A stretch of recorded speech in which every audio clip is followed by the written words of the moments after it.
gentlemen, welcome to another edition of CKMY. With me, the orc with the most, the best looking person on YouTube. That is an orc. The orc, Nuff said. I know I'm really original with the titles and the intros. It's great. And joining me this week for this edition of CKMY, we have some of the usual faces. We have Comic Book Bob. What's up? Say hello, Bob. Hello. That's better. Finish your food. Didn't your mother ever teach you not to talk your mouth full? It's health food, man. Yeah, I know. Your body's going to go into shock by the end of the fucking stream with that. Oh, that's my one F-bomb for the show, folks, by the way. Do apologise. And also we have, as always, Mike from Rogue Comics. Hello. Wow, really energetic. Riveting. Conserving all my energy. All right, okay, so it's going to be a good show if he's conserving energy right now. Also, we have, as always, Adan. Hello, hello. What's up, baby? Who's trying to outdo Mike for the chill factor. Hey, how you doing? How we doing? And this week we have a special guest with us as well. Yule. Is that how to say it? Did I get it right? Yeah, Yule. Yeah, Yule. You know, like Fuel, Brenner, Gibbons, you know, that kind of guy, just spelled differently. Somebody with cheap parents couldn't be asked to pay for the extra letters and the typing. Pretty much. I think what it was they just couldn't care to care, you know. I'm sure that's not true. But yes, welcome one and all. And let me just see who we've got in the chat already. We've got, the incredibly good-looking orc is already in the chat. That's good. We've got the Nerdporeal Lifeform. What's up, man? Good to see you. We have Spencer. Spencer, I haven't seen you for a whole half an hour. Spencer. Welcome back. Yes, mate. We've got Matthew Coburn. And just joining us, we have Troy Myers, who says, hi, Nerf. It's Nuff. N-U-F-F. But, I'll let you off this once because, the orc is nothing if not magnanimous and polite and caring and so full of shit, nobody would believe it. But yes, we have got this panel here today to talk all things comic book, be it new releases, upcoming issues, back issues they've been watching, go through their pull lists. Shit, two of these guys have comic book shops, so they can tell us exactly what's selling well. So without further ado, let me think about this for a second. Bob, what have you read recently? Oh, never mind, you haven't read anything. Yeah, I'm the weak link this week. Yeah. Oh, no. We love you for being here. But all of these people, I'm just checking. Yep, they all have Twitters. We'll promote them all. They should all be linked down below. If they're not, we will get that edited by the end of the video because I'm sure Alfred, the producer extraordinaire, will deal with this.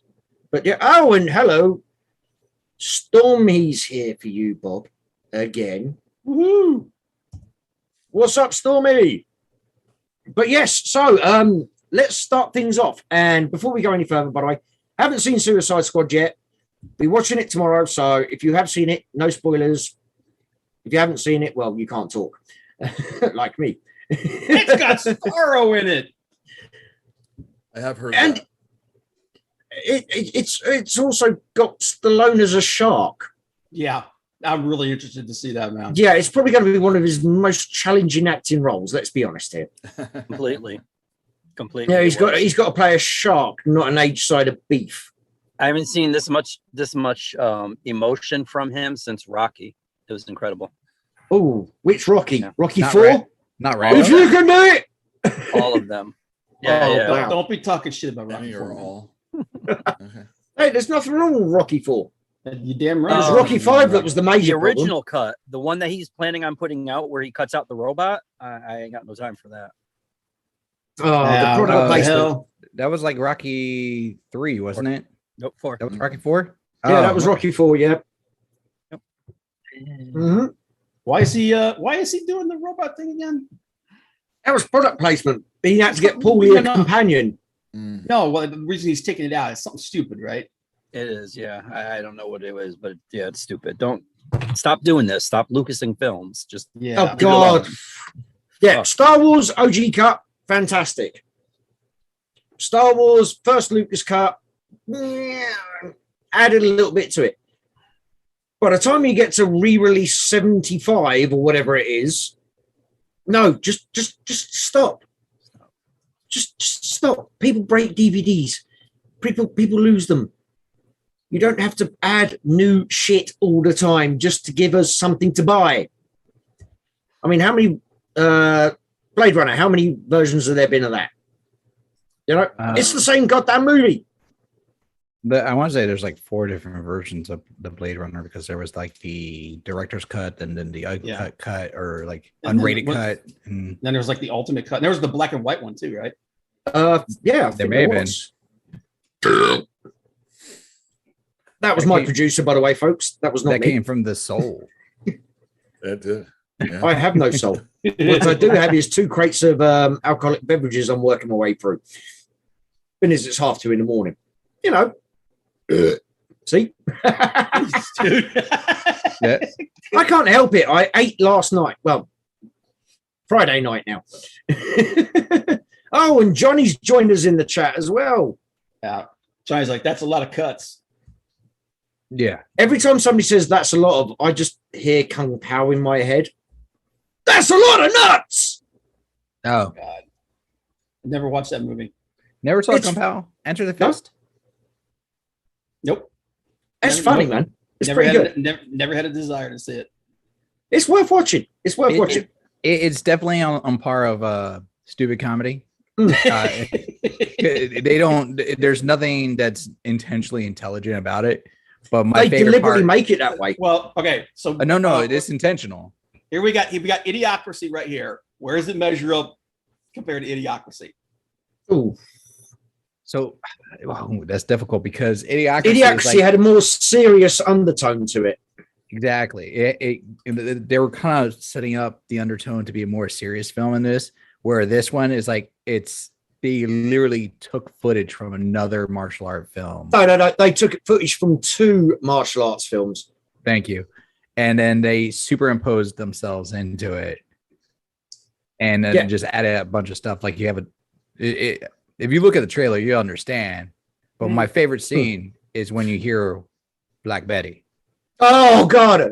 Black Betty, bam, bam, bam. Yeah. And it suddenly flips over. He throws the star, and it changes over. Mm-hmm. Or was it? And then there was Big Butts. Big Butts, yeah. He has a song he played. He kicked your ass about butts. Yes.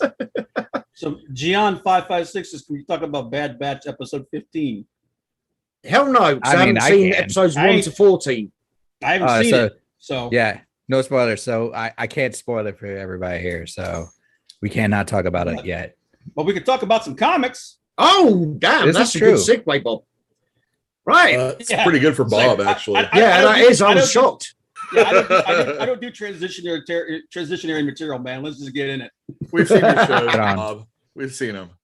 Yeah, this is true. Yeah, I unsubbed 3 times. YouTube keeps fucking resubbing me. I mean, no. I mean, I keep resubbing because YouTube unsubs me, honestly.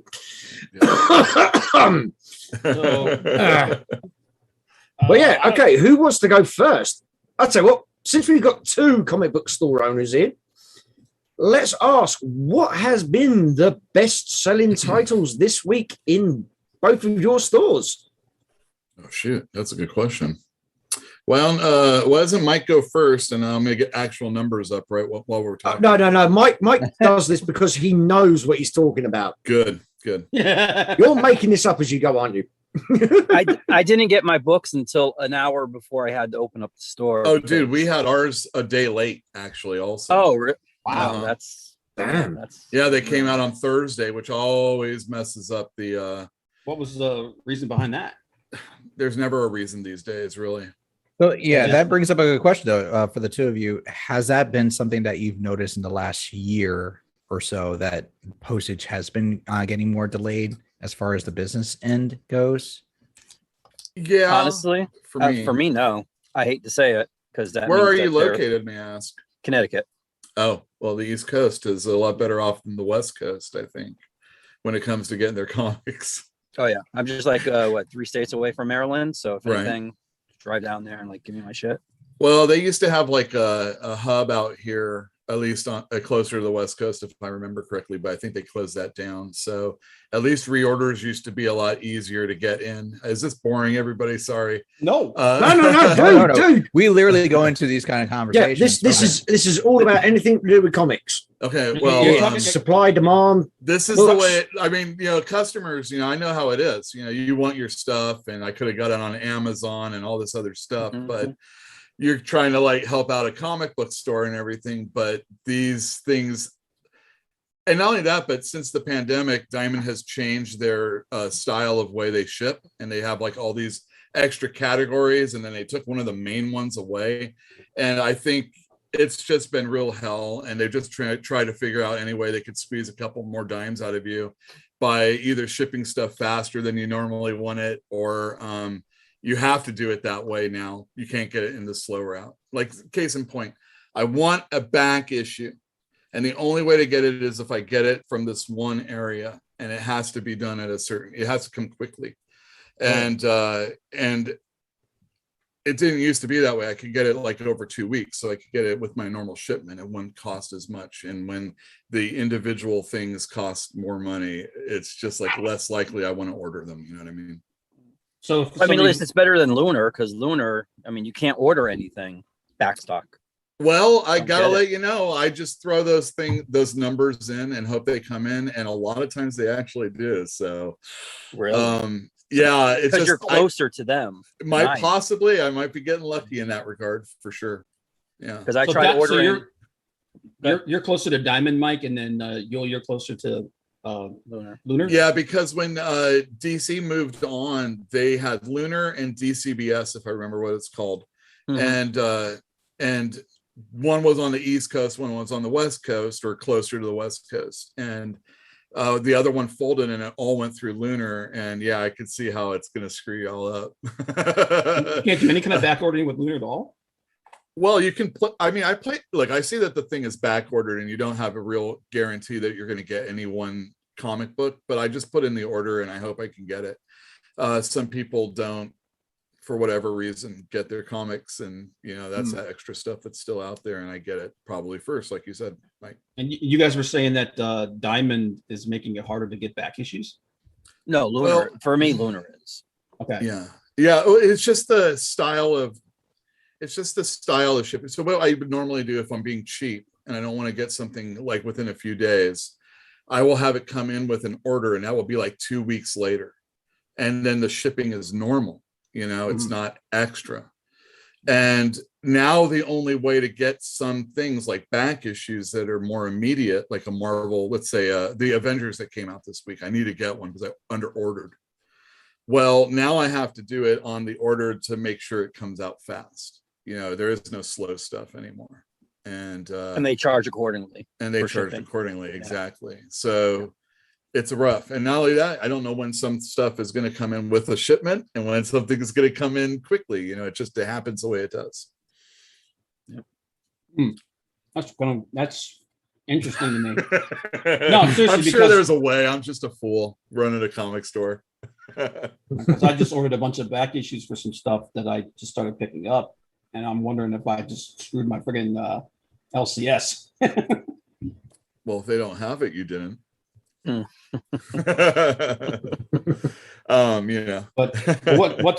what's selling big for you, Mike? Well, this week, I do have some stuff here, and part of it, like this here, I pulled out because I do really like this cover. Oh, hello, hold on. Yes. Ooh, X-Men That's 2. The new X-Men. You know what? I really like that cover. I haven't read either of the issue 1 or issue 2 yet. I'm just happy Okay. that Rogue is in here without Gambit. That's my existence. That's its reason for reading this and enjoying But it. Gambit's the best. Stop. I will say though, I don't know if I'm gonna like this team. Well, I mean, you got what? Cyclops, Jean Yeah. Grey. It's got three characters I really like, and then 3 characters I'm like, I don't give a shit. Who's that? I don't give a shit Sunfire? about. I don't give a shit about Sync. I don't give a shit about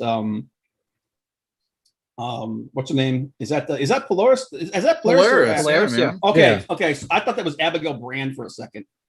Oh no, she's. I was like, I can't stand that character. And then You don't like Starfire's. Abigail?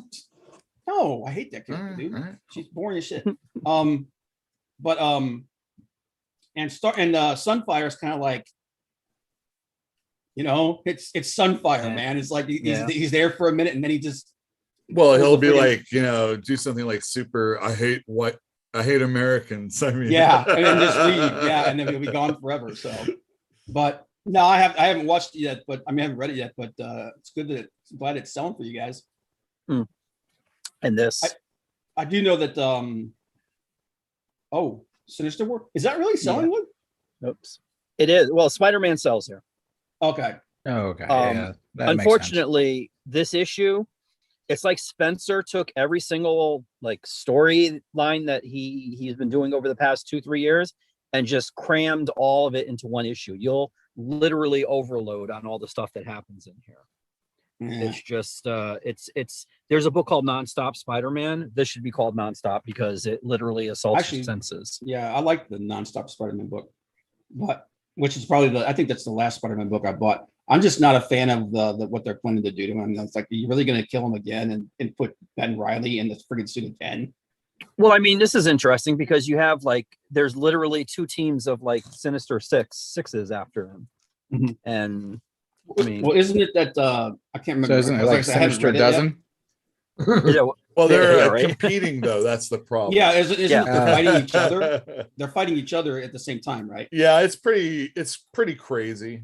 Pretty crazy. It If you like Spider-Man and his villains, this is definitely an orgy.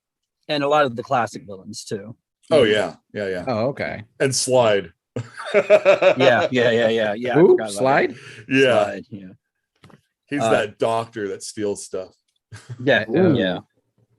This is let me see, get it there.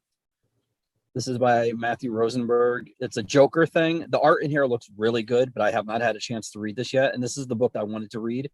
Oh, that's But, the puzzle book. That's the one I didn't get. Yeah. Yeah, because I got like I said, I got the one that that Brian Azzarello and Alex Maleev I mean, did. it's like The Suicide Squad Get Joker. Yeah. if you can see. Oh yeah, the Brian Azzarello thing. Yeah. Yeah, I don't know. The art is really really That's good. Jesus Marino, right? Actually there's a couple. Yeah, no, there's the Uh-huh. Marino, Hickson. It's because Marino Um, can't get anything done for yeah, like Mari- consecutive issues. Yeah, Marino and Hickson. Those are the 2. I But like him a lot. He's good. Marino or Hickson? Yeah. He's like a Carlos Pacheco clone. Or Oh, yes. Yeah. Yes.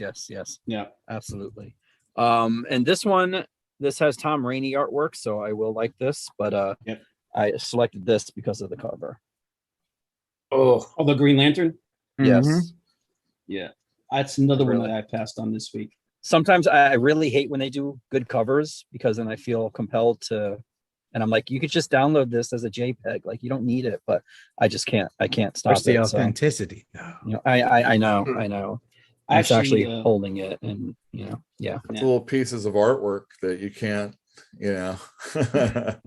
This is true. especially Yeah, I the mean- more and more people draw digitally. This is the only physical copy. Well, one of many, but I wanted to That's get talking about covers. I wanted to get did you see the for X-Men #2, they got the cover with like it's like the Jim Lee X-Men card cover Mhm. with Rogue. I wanted They that. did, yeah. I couldn't get it. That But was you can't get that, I couldn't. No, when I went to my shop, I couldn't get it. Bob. I'll take it. He was like, bro, I got you. I got that one. I mean, Rogue. Make friends with comic book store people, guys. The first issue was Cyclops, and I was like, I turned the back, and it has all the statistics. Like yeah, that's what was cool about it. And I'm like, oh, I'm getting these. Yeah, I got the first one. I got that one, but I couldn't. I went there, and he's like, dude, I just don't have any. What did you see the variants? The variants they're doing for the Sinister War? They're doing like the handbook, the old Marvel handbook, the Marvel Universe handbook. Yeah. This week's was Rhino, I believe. I stayed away from those. I think I made a good move on that. Did I don't have space. Sinister War is doing fine. You know, it's just the Spidey people that get it. You know. Yeah. For your neck of the woods, if I'm hearing correctly, it's like Spider-Man sells, but not as like one of your top sellers, right? Is that am I getting that impression right, Yul? Yeah, it's not a top seller, but it's solid. Yeah. Okay. So I've seen better times with Spidey. Let's just say that. Both of you have like two different, like your own East Coast and West Coast, and like your perspectives actually is interesting to see. It skews like which books will sell differently for either side. Yeah, that's actually one of the things that me and Yuli used to talk about a lot was like books that come out and you would like they don't seem to do well, sell like crazy for him. It's amazing. It's amazing that it can happen that way. You live in your own little bubbles and you don't realize that other people don't necessarily, like what you're selling. But, things like Snot Girl do well when it comes out. My best selling book of all was Saga. And I mean, that beats X-Men. Is that ever coming back? Ever? I don't think so. Ever? My premise with Brian K. Vaughan on that book was he said it was going to go longer than Y the Last Man. And so I forget how long Y went. It was like 66 issues. My guess is that this is going to go one trade worth more than 66. And then it'll be over. So he's got like a year left. That's my guess. And I don't know, maybe not. Will anybody care by that time? It's really, I mean, I had a person come in and ask. We're at what, 3 years? Something like that. We're closing in on 3 years since he stopped. So it's almost getting to the point where it's a great book. Yes, I like it a lot. It's sci-fi, it's fantasy. It's got Fiona Staples is a really good illustrator. Yes, Brian K. Vaughan, for the most part, he's really, really good, and we should be lucky that we have him writing comic books, but he's not. But get it done. Let's see here. So, how's the last couple issues of Immortal Hulk selling? Okay. Yeah, for me, it's dipped a little bit. I was going to say, I love the dead air that happened when you asked that question. How's the Immortal Hulk selling? Well, I was trying to figure out who he's talking to. Also, well, no, I'm just talking to both of you because I'm 25th issue was a killer. I mean, I thought it was trippy and weird and different and kind of reminiscent of like when Hulk got sent off in like issue 300 into space. Yes. All in one issue. And it was weird. And I don't think a lot of people came back from how weird that was. Yeah. So, well, the reason I'm asking is because there's only one more issue and then it's done. Yeah, 49 came out this week. Issue 50, because 49 was this week, and then. But 50 isn't coming out for 2 months. Is it really? What? Jesus. Are you serious? 2 months and 14 covers. 14 covers. I knew they said it was going to be delayed, but 2 months. Well, I mean, that gives me time to catch up. It's in There's a lot of stuff like that too, right? Oh my god, dude! Is it going to be another? I'm wondering if it's going to be another like double-sized issue with like, maybe some side stories or stuff in it. That might make sense because like the way was it issue 47 was like I found out about the last few issues, not this most recent one. It seems like there's so much more to the story to go, and I don't know where they're going to go to close it. Well, this next issue, he goes through the red door, right? Didn't he already go through the red door? No, he didn't go through the red door. No, he's going through the red door, and that's what I said. I haven't read it because it's sitting in the stack on my friggin' desk. You mean but this door? Yeah, yeah. He's going through the red door. That cover's awesome too, by the way. Oh, I need to Alex read Ross, of course 48 it is. still. So But like the I only got thing I did- 48 right here. the only thing I didn't necessarily like about this issue is they kind of bendiced it with the whole splash page thing that he always does. Yeah. You know, but I'm like, it's Bennett, so I'm fine with it. But Damn kinda, you, Brennis. yeah. But yeah, I've been digging this whole story. Like, it's gonna be interesting. Like I said, the last time we got together, we were like, I don't know how they're gonna end this thing. Still don't. Yeah. And I still don't. Yeah, it's like, so that's why I'm thinking that last issue is, since it's being delayed for so long, maybe it's gonna be a double-sized issue or something like that, so that they can try to tie this thing up. Well, they are doing their Penguin Random House switch over, Bob, and a lot of people feel that a lot of the delays that Marvel you're seeing with Marvel might actually play out. They want those things to come out when they start distributing. Yeah. And it's still numbers. For big numbers, because they want to please their bosses. I didn't know that. Yeah, well, it's just one of the things. So like Diamond will still be distributing Marvel comic books, but they'll be like, they're not the go-between anymore. They're the go-between's go-between, Yeah. So just get a Penguin Random House subscription. It's better. Wow. I don't know where Diamond's going to be in like a year. Yeah, because it seems like a lot of people are just abandoning ship. Well, I mean, Ahoy Comics is now being distributed by Lunar, and the Scout is. I mean, big deal, right? But what is the company? How strong does the company have to be for Diamond to start really treading water, because they don't have Marvel and DC really anymore? Oh, it is giant sized. What's that? It's giant sized. Yeah, there you go. Yeah, it says it right there in big bold red. Cool. Giant sized finale. Cool deal. Is that going to be the cover? That's another Ross cover, isn't it? 96 pages. Yeah, this is the Ross cover. Wow. 96 pages. Damn, that's triple size. How many writers on this one? Yeah, I was just saying, how many writers, size. how many artists? Like 18 writers and 17 artists. It It says Joe Bennett. Wow. Damn. Yeah. Oh, that's pretty cool. That's that worth dude's probably like, yeah. That's worth 2 months. Damn. Alex Ross is the king of It's a graphic novel in itself. He can pull off green almost as well as I can. Yeah. It has variant covers by Gary Frank, Brian Hitch, Ed McGuinness, Carlos Pacheco, Ron Lim, In-Hyuk Lee, Jen Bartel, Sanford Green, Jack Kirby, Mr. Garson, M.R. Garson, Ryan Stegman, and Joe Jusko. Wow, I'm really glad they nice found Jack Kirby. Dusted him off and got him to do something. Hopefully they'll pay him. Yeah, that'd be nice. Yeah. Oh no, I thought Kirby worked for free. Yeah, right. That's a little known fact. That he didn't like anybody to know that. Sorry, Mr. Kirby. I retract that statement. But what else did I get this week? Batman 311. Dude, I'm gonna tell you what, man. I love James Tynion. That guy. Yeah. People need to take a friggin' lesson from this guy. He's creating a new character, and he's creating him right. Who are you talking about? Which character? And Jorge Jimenez. I like his art. Oh, he's great. He's a beast. This is one thing I was excited for, though. Ghostmaker. Oh, the Ghostmaker character. The Ghostmaker. Well, I mean, he's been making a lot of characters. Miracle Molly. Yeah, but Ghostmaker's like or whatever. He's actually Ghostmaker's like co-starring in the book. Yeah, I know. You know, for like the last couple of months. So he's building a character. He's showing them how to make a new character and to do it right. Oh, they are doing.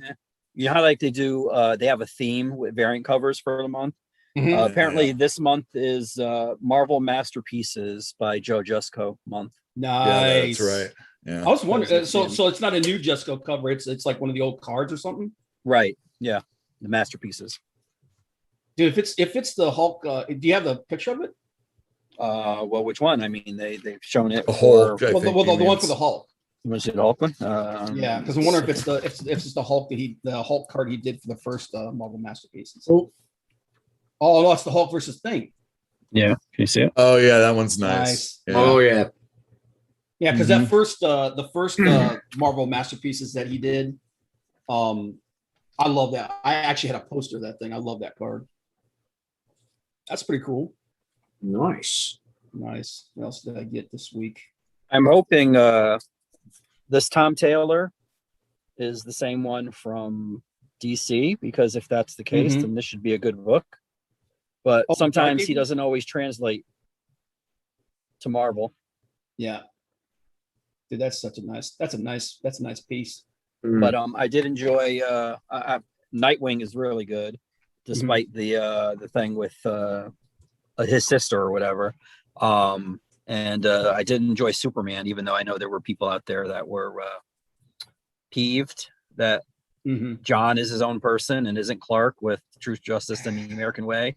I just like Truth, Justice, and the Freedom for All, something like that. Yeah, and there were people that had a problem with that, but I can't get past the fact. I can't get past what he did to him, man. I miss young John. I miss him so much, man. You miss him that much? Yes, dude. He was a much better character. I wanted to see what he would do going through puberty.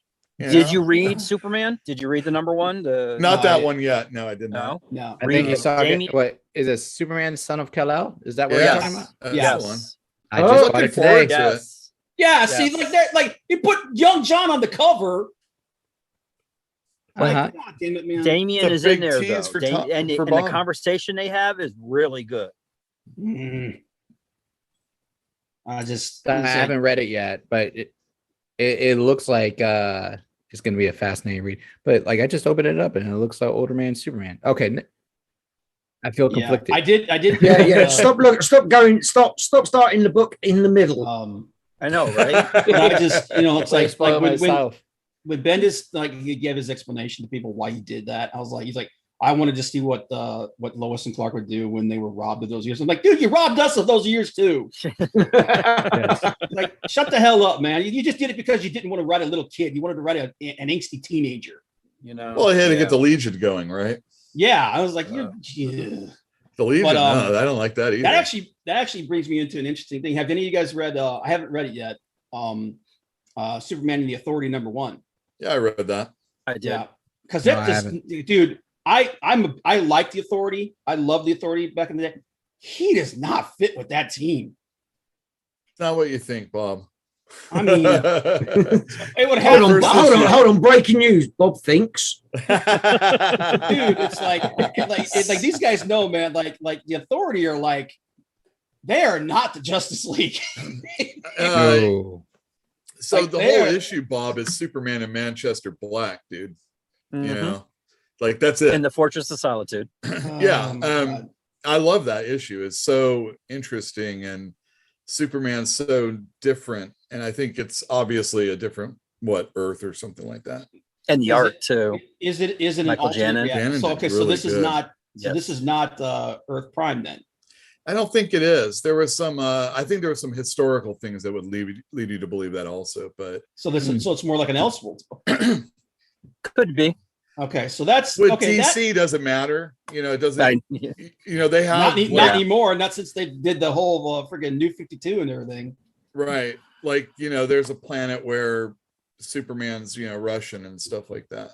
Yeah. So there's a Red Sun planet. Yeah, Red Sun was all right. Red Sun was great, man. The thing is, well, they the way that they marketed it is that this was just Prime Universe Superman. Did they? Mm-hmm. Yeah, I don't remember. I mean, the only thing Superman, I think. The only thing that I saw, it said something like, "Where does Superman go when he needs to cut corners or something like that?" I'm like, Superman would never cut corners. Yeah, like, what the hell are you talking about? That's why they call him a Boy Scout.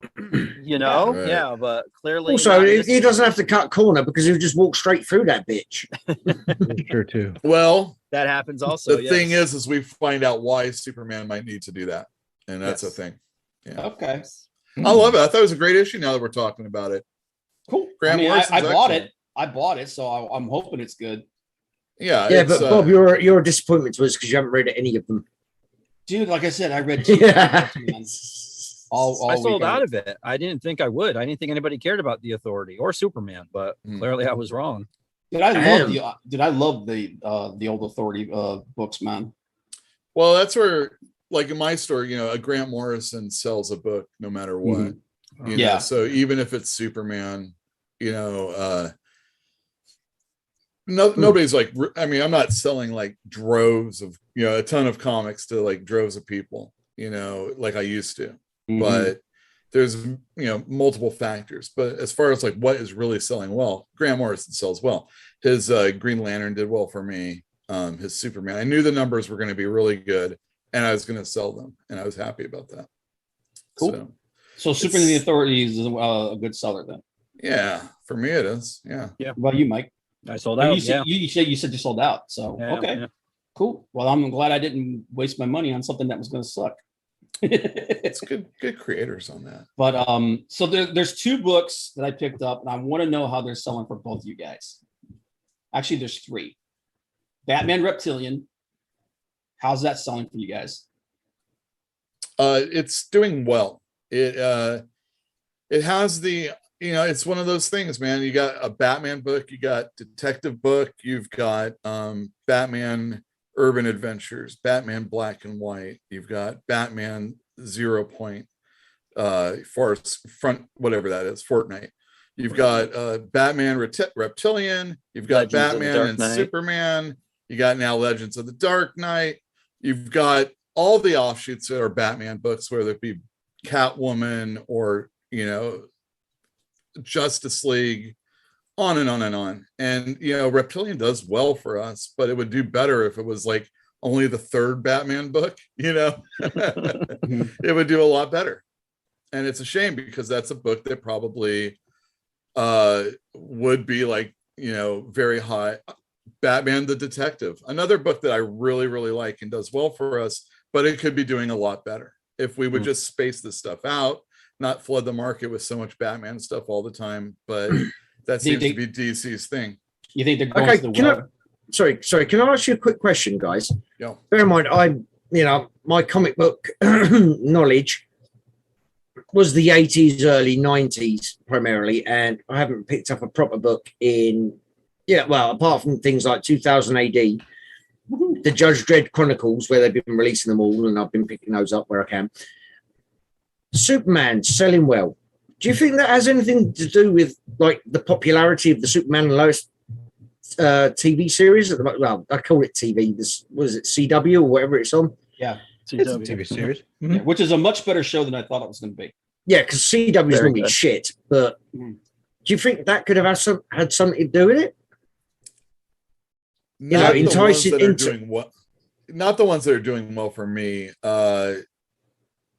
Just I don't see a whole lot of correlation when maybe Flash, actually, believe it or not. That was the one television show that I could see people come in, and that and Walking Dead. No, other one. Wow. Those are the 2 books. Dead, yeah. When there would be a new season of Walking Dead starting up, I'd be selling all the trades leading up and after, and the same thing with Flash. What about the boys?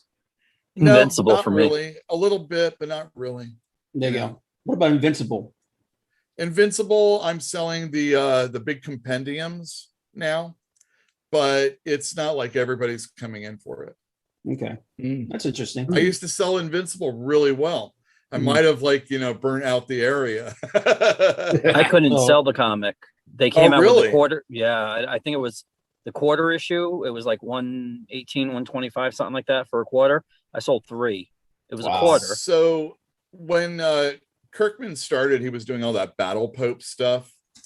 And I was working at a comic store in Berkeley at the time called Comic Relief, and we sold that really, really well.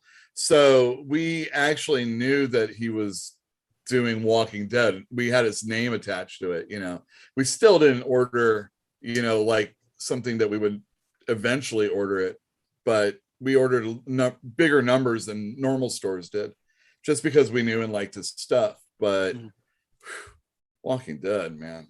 Kirkman is a monster. He can just do anything he wants whenever he wants. He's got a new book. Reprint them in color. Yeah, he's doing them in color. I mean, he's doing those weird one shots with like a cyber Skybound. Like, He's doing Skybound. Skybound X. Yeah. Yeah. But he's got. Yeah, I was gonna say I knew he had another series coming up, but I think the last issue came out this week. Yeah. Number 5.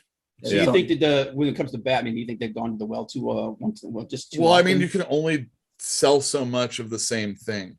You know, you could say, hey, this is a different Batman. There's a person that comes in and buys every Batman, but not every customer buys every Batman. Yeah.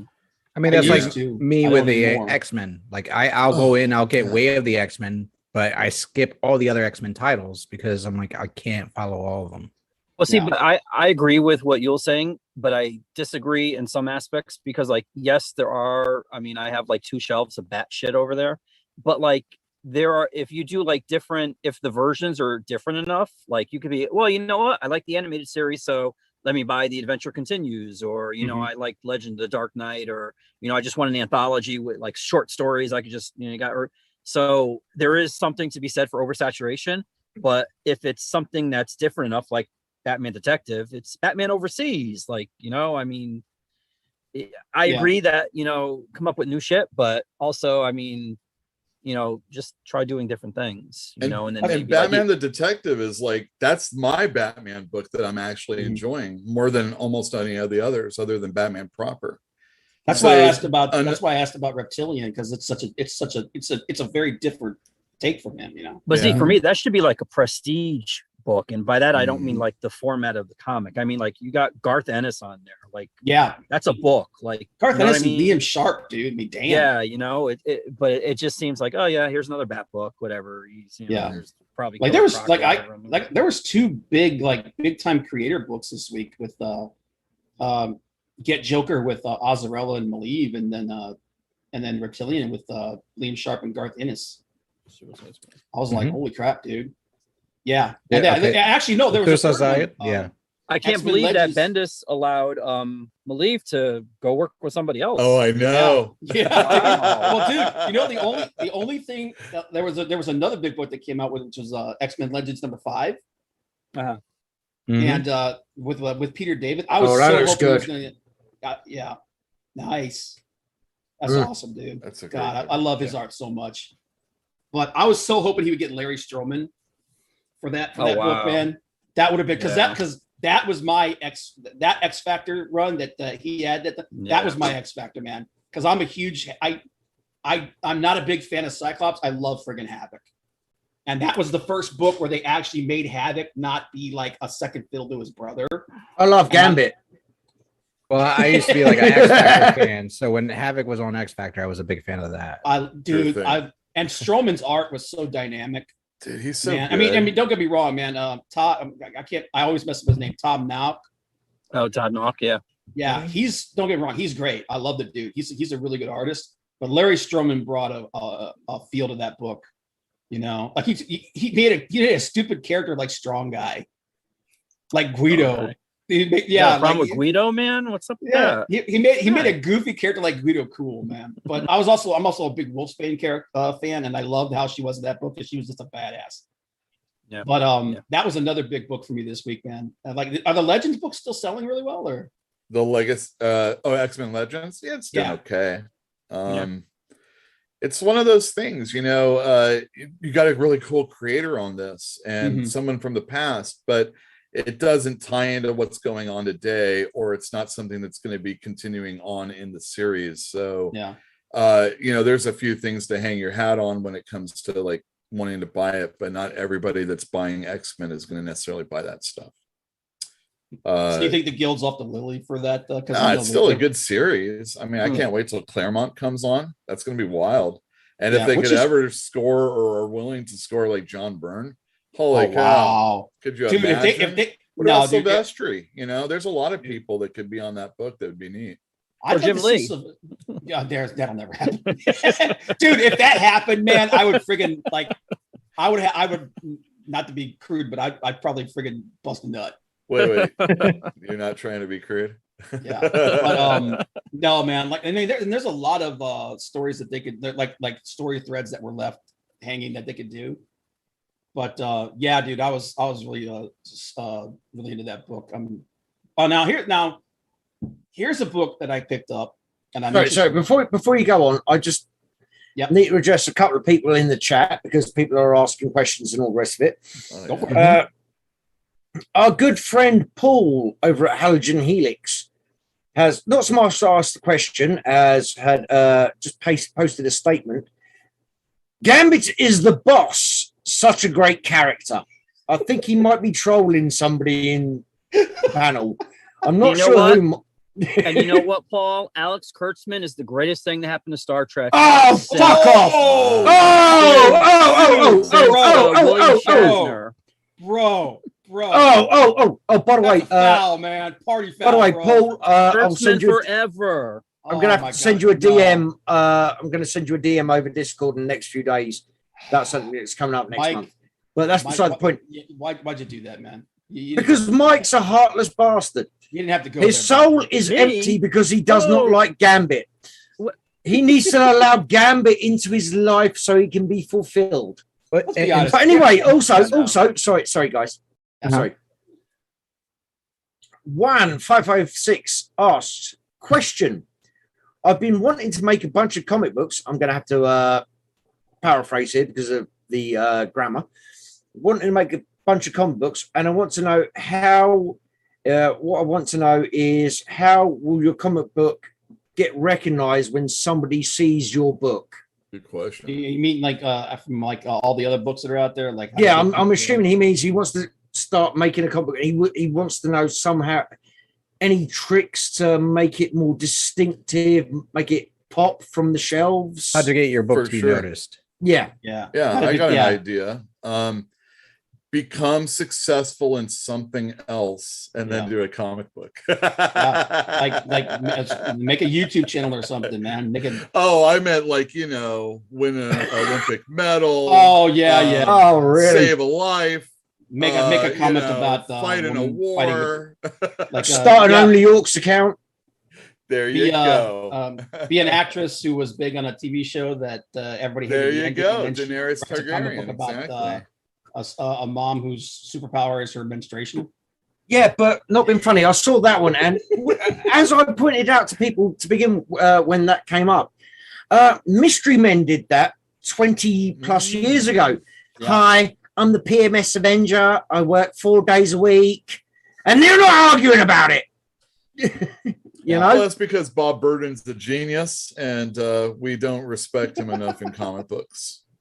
There you go. Oh God, but I don't know, man. There's a lot of indie comic creators and people that are on YouTube. I would go check out some streams, and I'd recommend personally check out a YouTube channel called Page One. Page One Comics. Yep. Jimmy's being channel. good helps also. My boy Jimmy.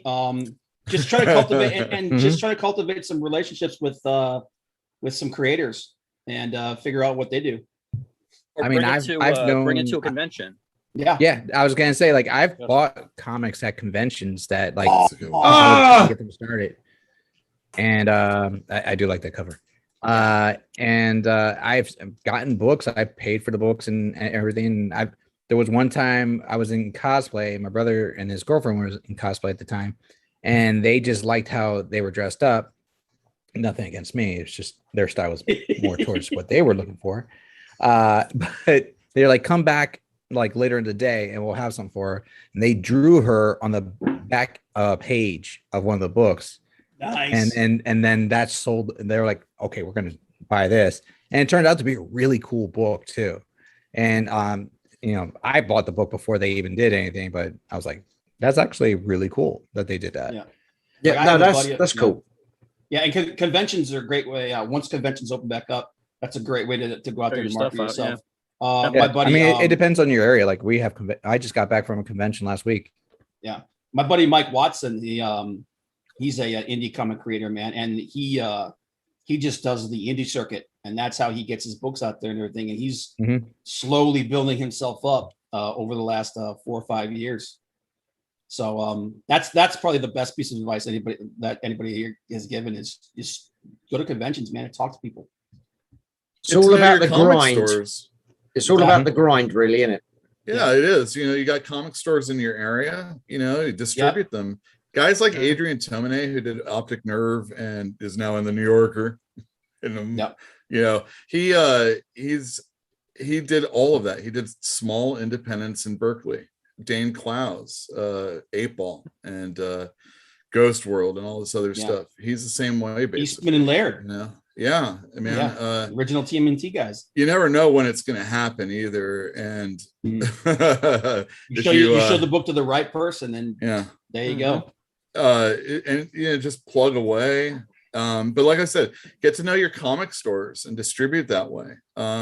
If you can, and there's Patreon and Etsy and subscription services that I'm a big fan of this guy named Michel Fiffe. He does this book called Copra.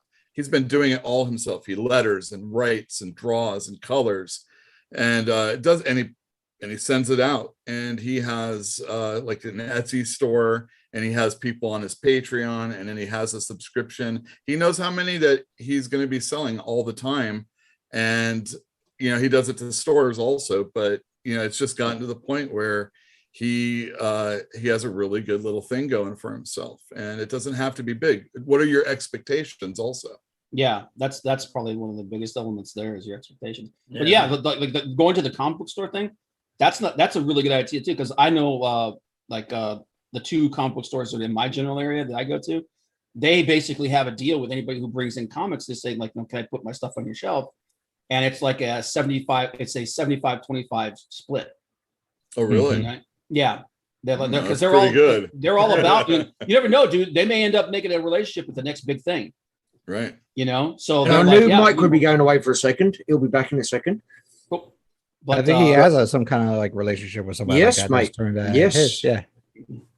But that's there you go from the guys themselves. But Adan, that's what this channel, that's what this show's all about. Is not just talking about the mainstream, all the big DC and Marvel. It's about the independent stuff that's coming out, like what we've got going on here. This is a local guy.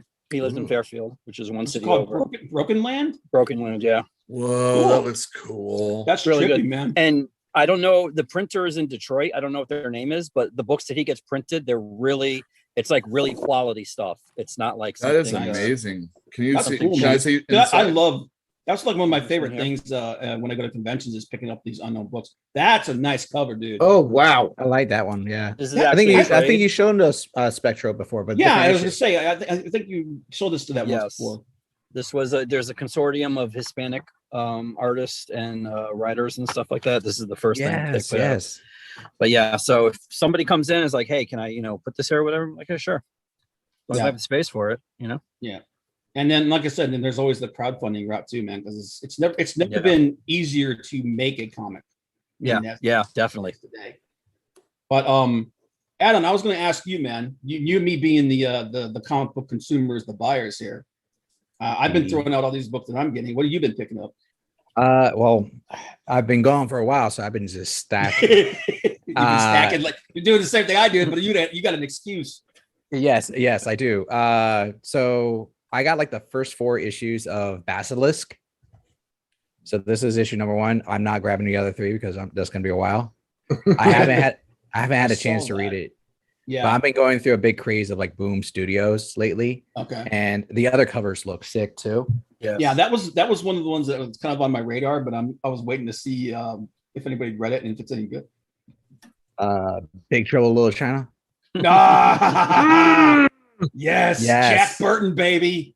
And I got the Jack who? Number. Jack Burton. Jack Burton. Me. Dude, I used to no. It's all in the reflexes. I used to be able to quote that movie word for word. Oh, that's how many times I've seen. I love it. That it's one of my favorite movies of all fucking time. Oh, by the way, that's more one F-bomb for the show. You listen to the old Pork Chop Express on a dark and stormy night. And the guy picks you up, bangs your head against the wall, and says, "Have you paid your dues?" Maniac picks you up. Have you paid your dues? That's the back of your head against a the check is in the mail. Like I told my ex-wife, I never drive faster than I can see you. Besides that, it's all in the reflexes. I just love that part. It's like, all right, everybody, let's go. And he opens the door and they're like, we might be trapped. Trapped. Yeah, oh, mate. Didn't we talk about this on? Yes. Yes. On. We're talking over Adan. Yeah. A friend of ours, David March's channel. Mm-hmm. do a show every couple of weeks. Top fives, not including. 1 week we did John Carpenter, wasn't it? Yep. Yep. John Carpenter. Yeah, we did a top 5 John Carpenter movies that weren't including Halloween, if I remember. Oh, that should be easy. Oh man, there's so many. So They Live is number harder one, than you right? think. They Live, Mine. Starman. They Live. Christine. I put in Prince of Darkness. Yes, you did. You got it. I put in all 3 of the Apocalypse trilogy. Escape from New York. No, Yeah. it's That one's good. it's They Live. It's Prince of Darkness, The Thing, and what you call it?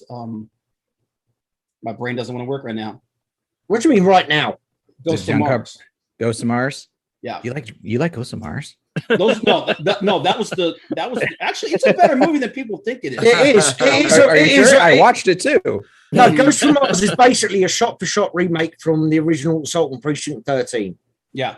But Okay, that's the pretty Apocalypse much. trilogy. Yeah, it is pretty much a shot-for-shot from Assault on Precinct Yeah, 13. but Prince of Darkness is a freaking movie, dude. I was oddly a fan of vampires. John Carpenter's Vampires. Oh no, that was good. That was That was a good. good movie. It's James just a fun Woods. film. You got a Oh. book in your hand, bro. What is it? Well, since we were talking about Big Trouble in Little China, I also got Old Man Jack. Oh man, Jack. Yeah. Oh, The sequel It's that we essentially- all wanted, man. The unofficial sequel to Big Trouble in Little China, and it's where they bring back Lo Pan Yeah. and they have to team up. Yeah. It's It crazy. happened. No, it didn't, Uncle. Just like it did, Uncle. Just like I said, 8-foot tall guy, weird clothes. First you see him, and first you see him, then you don't. Yeah, Oh. that Lo Pan. Yeah, that little fan. I got lucky and I went to a place where they. oh, you got had- lucky. Congratulations. No, not that kind of lucky. It's better than Mike did. He wasn't going to be here tonight. I've been Sorry, Mike. an open fan of American Vampire, Mhm. and which was a Vertigo series, but I never had the first set of the graphic novels. Mm. Yeah, oh yeah. Did you get this? And- This is the final issue of this issue. It was 10, No, I 10 issues. didn't get the final issue.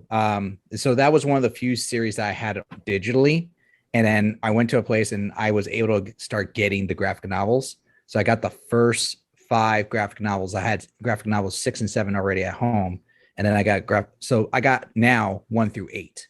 Nice. So this is a Something- fantastic series if you haven't read it, and especially if you like vampire vampire stories. Like I just Yeah. open it randomly, and you'll have I love that. that panel, kind dude. of. That's a vampire. Remember we talked about how I want my monsters to be monsters. Yeah. That's a vampire right there, man. Oh yes. It's not a absolutely. vampire. It's not sparkling. Wasn't there something from American Vampire that came out in the last couple weeks? Yeah. Yeah, that what- one he yeah, was it's- just showing. That's the what last, he was holding issue. up. Okay, the last issue. All right. This is from 1976. Mhm. But that's the thing. The storyline goes throughout the ages, Mhm. and and I was a fan of Underworld because I like the genetics aspect of vampirism, and it kind of touches on that because you have different DNA strands of vampires, like mutations, and that causes why in mythology you have ones that are allergic to silver, or they can only be killed by wood and so forth. Turns out the new version, the American one, is the American strand, gold. Wait, so Yeah. you're saying you're a fan of vampirism? Kate Beckinsale in tight leather had nothing to do with it? Is that what you're saying? That's what you're trying Oh no, to that had a major Yeah. thing to do with it when that came out. Oh, I'm sorry. The tight leather didn't do anything for me. I was Bro, more she checking was- the wolves. God, Ah, okay. she was a smoke show in that movie, man. No, she was really good. Mhm. But yeah, he's right though, man. We have not read the American Vampire series. It's great. Definitely got to check it out. And what was it? Steven, I think it was Snyder and King at the beginning. Actually, yeah, it's, not Tom King. Yeah. Important distinction there. Stephen King. Stevie. Now, since Yeah, we back said when tight Scott leather, Snyder needed Stephen King to make him sound better. You know. Yeah. for those Oh, who are yeah. a fan of the He tight leather, death. Ah. I had a Toledo, Oh, man. what are those? What are those? National Boob Day. I believe that's called a brazier. Oh, right, yeah. I couldn't remember the item of clothing. I couldn't remember what it was called. Oh, right there. There's a good example of crowdfunding, man. I was gonna say, is that a crowdfunded version? This one? Yeah. I have no idea. I just picked it up at the comic shop. Oh, I know that's after a while that's Colette release them. Turner that did the cover. Yeah. I don't know if it was. The I love crowdfunded Colette. one. She's such a great artist, man. Yes. But that's the thing. Like, I haven't Yes. picked up a Lady Death book in years, and then I thought I was done, and then I saw it. I'm like, oh snap! Oh, I'm just dude, gonna there's pick it up. like an entire like 8 or 9 like one shots and stuff that he's done. Yeah, he's been Brian Blue's like the kickstarting king. these for Yeah, a he's the king while. of the crowdfunders, Yeah. man. Like nobody knew that he was still doing Lady Death. Yeah. Well, that and there he he's was. starting to- Case in point. yeah, he started. No, to- really. But he kind of is the first guy I think that started that thing where you crowdfund the creation of the book, and the version that people will buy through the crowdfunding is different than the one that goes on the shelf. But then he takes the book and he puts it out through publisher. Yeah, Boundless, I think, does it. Yeah. Yeah. And then like the what's it that book Punchline from Matthew Weldon, that's in Antarctic Press. That's how they do that. They crowdfund the creation of the book, and then it gets put out through the Antarctic Press. Right. So That's a little weird when it's a company like that, don't you think, though? I mean, I know where people were saying that, like, it's no big deal that Boom is doing this, Keanu Reeves is attached and you need the money and it brings all the other people in, oh, you talking about Berserker? Yeah, Berserker. Yeah, but I got that this week too. Yeah. Great fun issue. And I haven't read it yet.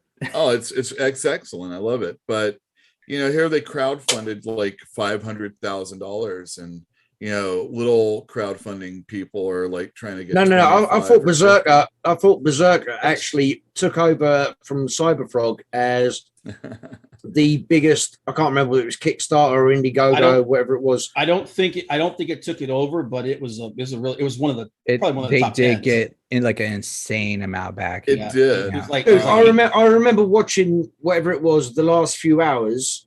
Yeah. And every time I turn away from the screen, turn back, and the pledges would go up by another $2,000, $3,000. I'm like, seriously? I mean, if I had the money, I would click on this button for the whole. I think super hard copy edition, but I can't afford that shit. I think people buying them. I think it did beat the first run of the Cyberfrog, because I think Cyberfrog's first one was like 480,000. And then they did a second chance thing, and that pushed it up. I think by the time they got done, it was like 1.4. If only there was a website that would report on Indiegogo and Kickstarter. Yeah. Oh yeah. But anyway, oh my gosh, both in the same spot. To answer that question that you had though, considering the fact that it's becoming so hard for them to pay top level creators. I mean, Brett Booth's only getting paid $300 a page for his hard work. or want. I mean, this is Disney is notorious for not paying people. Yeah. Oh, have they paid Alan Dean Foster yet? But not Alan Dean Foster on top of it. Yeah. But that's just a you cherry, think about that, man. like a creator on that level, and that's how little they're making. That people that are, like, not to say that they're lesser creators, but people that are lesser known, who don't have as big a name or as much prestige, they're not getting anywhere near that. He's getting paid top tier, and he's only making $300. This is like how else are you going to get top tier talent, man? This is what it's like when you have you have aging veterans within your industry, and they're making a lot of money, and you got these kids that are willing to work for almost nothing, right? Yeah. Well, eventually these old people are training their replacements, and then they're out on their ear because they're making too much money. I think a big part of the problem though is the fact that the marketing scheme is the flood the shelves marketing scheme that we got. It's like with me, I'll play it. I was like, what the hell? I was like, all right, what the hell is this? Yeah, but and that's like, I think that's one of the biggest problems, is that's why they can't afford to pay like talent, like they used to, because they're putting out 100 books a month. One company putting out, I think Marvel solicited 86 books last month, and then that's just Marvel. So it's like back when they were at their heyday, they were putting out 20. So you're spread so thin like that. You have to go get these people that you can't really pay them, you know. And we got comic book professionals who get jobs, who get work on a real steady basis constantly. They're putting out the GoFundMe's to help pay their bills. So it's great. What's her name? Fucking Mags, whatever. Mags Shitio. Yeah. She put out a tweet the other day saying, "Oh, I'm losing $1,000 a month or whatever. Any donations can help." That's because you make shit books. Well, I'm just saying, no, but here's the thing. Regardless of the quality, that's a person who gets steady work and they can't pay their bills. Well, I mean, I think the fact of the matter is a lot of people aren't getting the same steady work anymore. Like you're starting to see the people that are like, you know, hunkering down and keeping their jobs and probably doing a few more books than they probably should anyway. Yeah. Vita Yala. Dude, you know what? She has way too many books. None of them are good. You got me. But what else you got, Adan? Well, since we were talking about Berserker, this is a little heavy. I got Berserk. Great. Oh yeah. Oh excellent. yeah. I got the deluxe book, Nice. which it doesn't really have anything that can be visibly seen because it's all. Oh no, we can still see it's in the cellophane. Yeah, it's in the cellophane. I literally just got it in the mail, and I had to order it in the mail because my local store couldn't get it, and it was on sale. So I was like, sweet. And this is I was starting to do the collection of the original versions that they had, which is the shorter manga books. And then when I double checked and read this, you actually get more volumes in the deluxe than if you just order it per volume. Yeah. And of course it's like our size. And that's the cool thing is that it's that size and it's leather and hardbound. It's hardbound like that, man. That's cool. Yeah. But sorry, you can continue putting this in. I'm just going to say one thing. If I'd started a collection in one format, one print, one style of printing, the fucking sad collector in me will not allow me to then go and get a different version. This is I would true. have to get them all to match. That same issue. I usually have that same issue. But then as I got into volume 3, and then I realized how long it's been printing and like how many issues they have, I might as well just get the deluxe. Because if you think about it, each volume is like $15 to $20, give or take.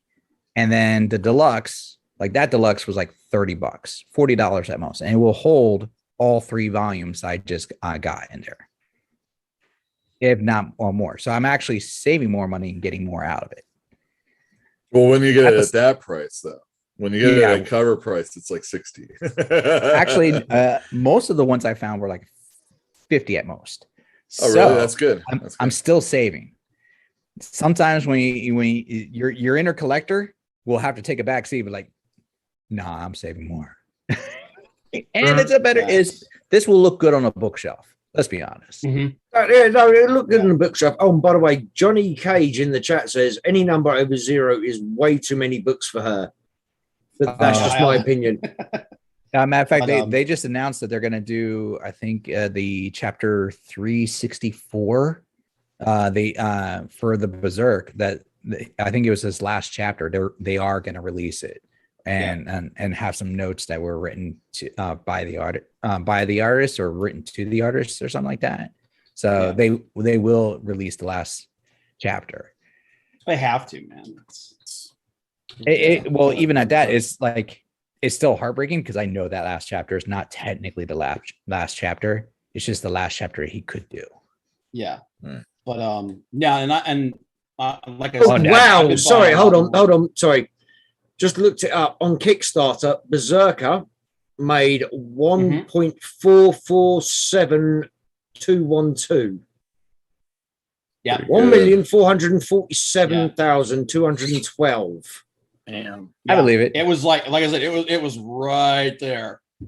It's I think it actually you might be right. Maybe it did surpass it. I know they both made 1.4. I don't know what the change is though, but Yeah, it was a crazy level Well, production. I mean, they had like a stupid amount of and I don't mean it to be insulting, and they had a stupid amount of variant covers too. Yes. Like you get chrome, non-chrome, black, white, the alternate standing, flat, whatever. But the Kickstarter was for complete volumes that those people have yet to get. Yeah. So it's not even the comic book. The comic book with all that other stuff is way more than $1.4 million. But going back to like the you buying those deluxe editions for Berserk and stuff like that. I've been getting the those artist editions, artist books like the Jim Lee artist edition, and they just because like you said they look good on the shelf and everything. I've been buying those collector's editions. So like the last I picked up the Walter Simonson's Mighty Thor artist edition, and I pre-ordered the John Buscema artist edition, which is going to be out in I think it's in November. But there's something to be said for just getting those really cool books, man. Those just really it's just like when I got that friggin' Jim Lee artist edition, man, that thing is huge, dude. It's full-sized art page. True. I was like a kid in a candy store, man.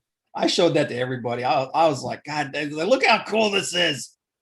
So it's getting, not just the fact that it's a better deal, but just the fact that it just looks awesome. And like you said, it's full-sized, And you heard when it slipped out my hand putting it down, it's heavy too. Yeah, dude. Like that's what she said. Absolutely. Dude, that friggin' artist edition book, you could beat some to death of that thing. That is a encyclopedia heavy. That's the Britannica heavy. Yeah. Rule Britannica. But listen, have you all these young kids don't know about that. Yeah. You been picking up a lot of manga or? No, I usually don't pick up a lot of manga. The manga is one series that I actually would go online for the most part and find, because it's hard for me to get manga in my local stores unless I get lucky and find it at the flea markets.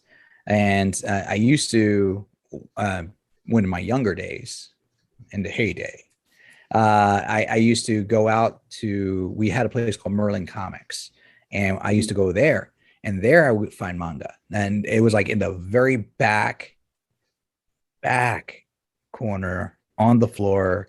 I had to shuffle through there, and thank God I was young because I had good knees then. And I refuse to comment on that.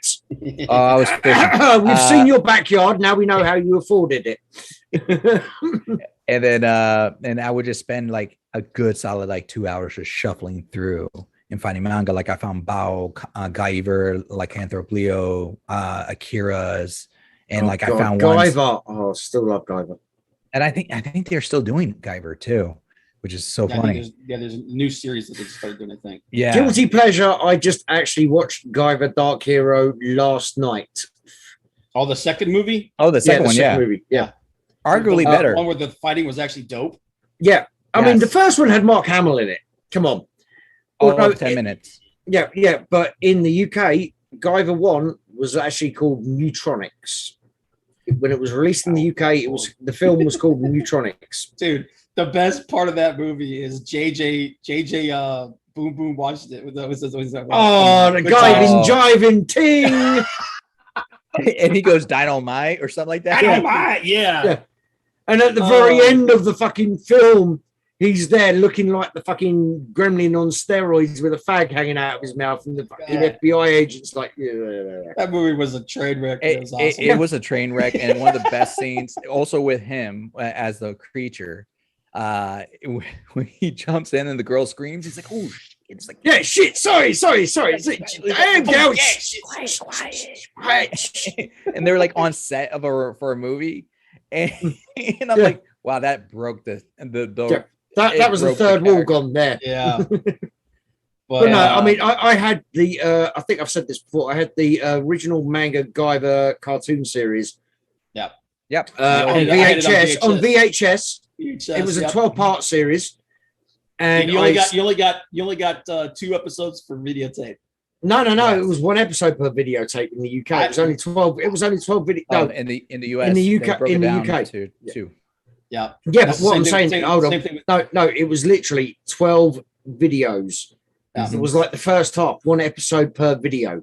They They did were that kinder to to us Dragon Ball here. Z. Dragon Ball And- Z was like 2 episodes per videotape. There was like And 50 tapes. now, and then a mate of mine had the remastered manga cut, which was like 26 episodes or something on DVD.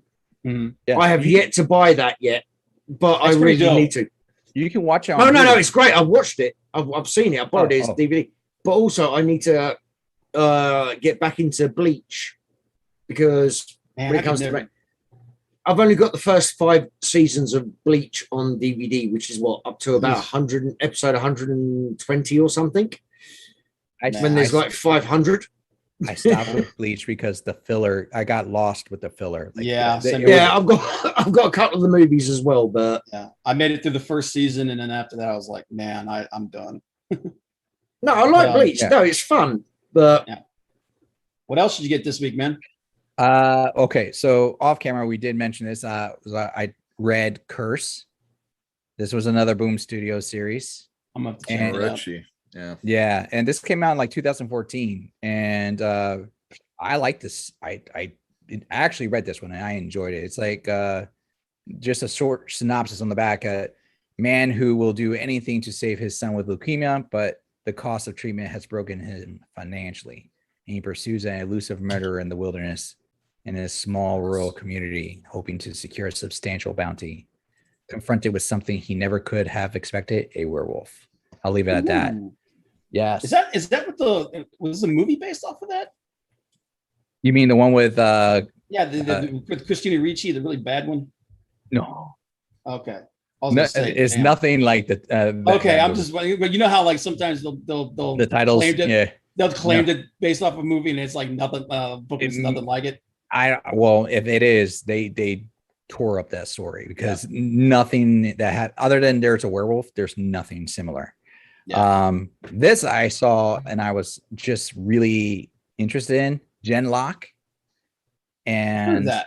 yes, because it was an anime, and it was an anime produced by Michael B. Jordan, and it had like an all-star cast. What's his face? Yeah, Rooster Teeth. Actually, yeah, it's Rooster Teeth right here. Joined with Okay, yeah, Rooster Teeth. That's it. That's Yeah. it. But Rooster Teeth did it online, and they had an all-star cast. They had what's her face from Twilight, the blonde chick from Twilight, the third movie. I have no idea. I've not seen any of them. Yeah. Other than what's it? But my producer is telling me in my ear Dakota Fanning. Dakota Fanning is Dakota who I'm Fanning. thinking of. She was also in a lot of better films. She You was like can't the get voice of one much of the characters. worse. Let's be That's honest. not hard, man. And one of the doctors from Doctor Who, and all their names are escaping me except for Michael B. Jordan. So that's the one sad thing. But like once you hear his voice, you'll know who it is. Prepare to annoy the producer again, because we have the man who left is kind of back, so it's going to Nice. screw up. Hey, Hey, it's Gambit. Welcome. yo, Gambit, how you doing, man? You know, What, you just had to go off and see He's Rose like- fly by he's like- with somebody else? He was like, I'm leaving. And then Um, we were just talking about like that one Gambit issue where like because Gambit technically is handicapped, so he's truly handicapped. Yeah, this is actually He has no personality. no, but actually, Exactly. then they. I was joking, but on a serious note, it isn't it in canon that he actually went to Mr. Sinister and in order to like handicap his abilities because he was losing control. And there's a storyline that is like a what if or like an alternate version of him exists where he never did that, and he's like super OP. Really? Yeah, I he's, like, insanely you're right. powerful. Yeah. I That can't sounds remember. like the worst he- comic book ever. Yeah, he could created. be Omega level, but he's just no. No, he's like beyond Omega level, his power level. Because it shows like the true aspect of his abilities, and he just like intentionally clipped himself, like clipping his own I wings think so that, he I can't think fly. that was an exile story, I think. It may have been. The only but thing I that could guess make it that doesn't worse. count. The only thing that can make that worse is if it was written by Bendis and drawn by Rob Liefeld. God Oh, damn. come on! That would be the trifecta All the right gauntlets. there. You got a mad on for Rob Liefeld, dude. Yeah, Now, see, Rob Liefeld I can understand, but Gambit, come on, dude. Oh no, no. But I did want to ask you guys about how Betty Ray Bill's been selling. Beta Ray Bill. I have not gotten Beta Ray Bill. I That have heard about series is it. Good. Yeah, Oh, you it's should. really I'm good. intrigued You to see really if should. it is selling. Yeah, it's Yeah. really good. How's it selling? It's done. It's done. It sold well. It sold Yeah, better it sold than a well. Beta Ray Bill series should have sold. Okay, That was because so of that's what I was Johnson. going to ask. Like, if issue 5, how well issue 5 sold? Because, like you said, it's Yeah, the no. last issue. And They got to keep that team going, man. That book was so much fun.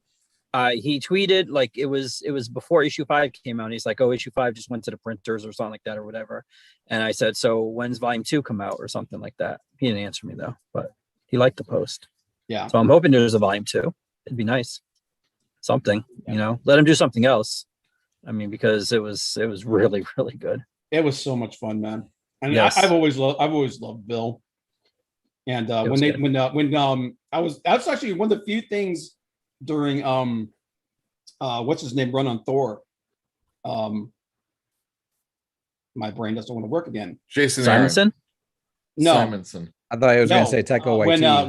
when they broke no Donnie Cates Honey Cakes, thank you. God damn. smashed When he destroyed Stormbringer, yeah. Yeah, Yeah. When Oh, Thor okay. destroys, I was like, come on, man. You gotta do my boy like that. dude, he got done. He got beat up. But you know, it's understandable. But When I was Yeah, going to do a I- whole That was kind a of- fantastic moment, though. yeah, I thought it was a crazy moment, but I kind of forgive him because we got this series out of it, and this series was awesome. But It was. True. it was what else did I? I love the way Bob's not looking at the stack It of does. comics. He's looking at his computer. Well, Oh, Red I Room. made a list of everything that I picked up this week. Red Room. All right, I want to ask Okay. you about that book because you suggested this book to me, and I Love didn't that listen book. and I didn't pick it up. Yeah, big mistake. Is it good? mistake. Okay. It is. Yeah, I mean, you have to want to address your dark side, you know, or maybe possibly Ed Pisker's. I mean, it's more than just, you know, violence, you know, more than just Saw, because we're really getting into the head of the people that are creating these productions, and then they're victims, and it's like, wow, So Ugh. what's the premise of the book? All right, so red rooms are on the dark web, and what goes on is, like, you know, Bob, you're one of the actors in the performance, and you basically are killing people. You have like, so it's you know, just like some snuff sort of films. yeah, it's like a snuff film in a way, but it's like YouTube, and you know, there's a chat going on, and people are paying Bitcoin to get something done to them, or oh man, I really Wow. like that, and they're saying, make sure you Dude, this would make a sure great you horror movie. Bitcoin Mhm. these people so that they know you like what they're doing. And meanwhile, the chat's going by and, oh, you think this is sick? You should see what this person did the other day, you know, and all this other stuff. And it's like, whew, Ed Piskor, man. I mean, No. Blood, guts I can deal with. Nails and teeth, I draw the line. oh, okay. Well, there's Because that I have too. lots of teeth and my nails, yeah, they're more like claws. Yeah. So they're really Awesome. embedded in there. Well, I'm part of, I do Ed Piskor's Patreon, so I see the pages before they come up sometimes, and there's this one with a dog. Oh, dude. Dude. Oh, here we go. Don't be doing- Cancel. Don't be hurting the doggos, Holy man. cow, let me tell you, I didn't even see what's gonna I'm gonna have to check this out. Wow. I'm a big Yeah. horror fan. What you just powerful. described to me sounds like if you took the Daniel Radcliffe film Guns that just akimbo. Guns Akimbo, right? Yep. Great And they film. Great and then you film. cross it with like Hostel, and then basically that's what it sounds like to me. Because that's what Guns Akimbo was, wasn't it? Like they had the black like Yeah, they the were black like- web, and it's like Twitch. I saw Yeah. that at my store and I I didn't would- get that. I wanted to ask you about that one too. Beautiful art. Scotty Is that Young and Jorge Corona Yeah, They I did kind Middle of got West? the. Yeah. What was that book that America and Dalfo just did? I kind of got vibes like that. That kind of vibe Oh, from that book. sweet something sweet paprika. I think it was. Yeah. No. The horror book, Misery. Oh, before she was doing that for a Blaze, I think. Oh, Yeah. yeah, no. I could be wrong. Mercy, something. Yeah. Didn't we show that like last time we were on? Like that was out for a minute, right? Mirka Andolfo is going to be writing Red Sonja coming up, and I'm very interested in that. Wow. Yeah, I think it could be very good. Yeah, but is this the Red Sonja where she's no longer even a redhead? No. Is that Still, the movie? That's the movie. That's the movie, isn't it? It's in the it's in the title still. It's okay. Justice for Gingers. Yeah, I know. What is this? Never mind blackface or whiteface or any of this. Why the hell are they erasing every ginger? It's the ginger hey, it's a recessive side, trait, right? so they're thinking nobody's going to care. I mean, don't get me wrong. Gingers have no souls. I was just going to say that. Yeah, that's what I heard. Their souls. Trust me. I have an ex who took an awful lot from me, and she was ginger.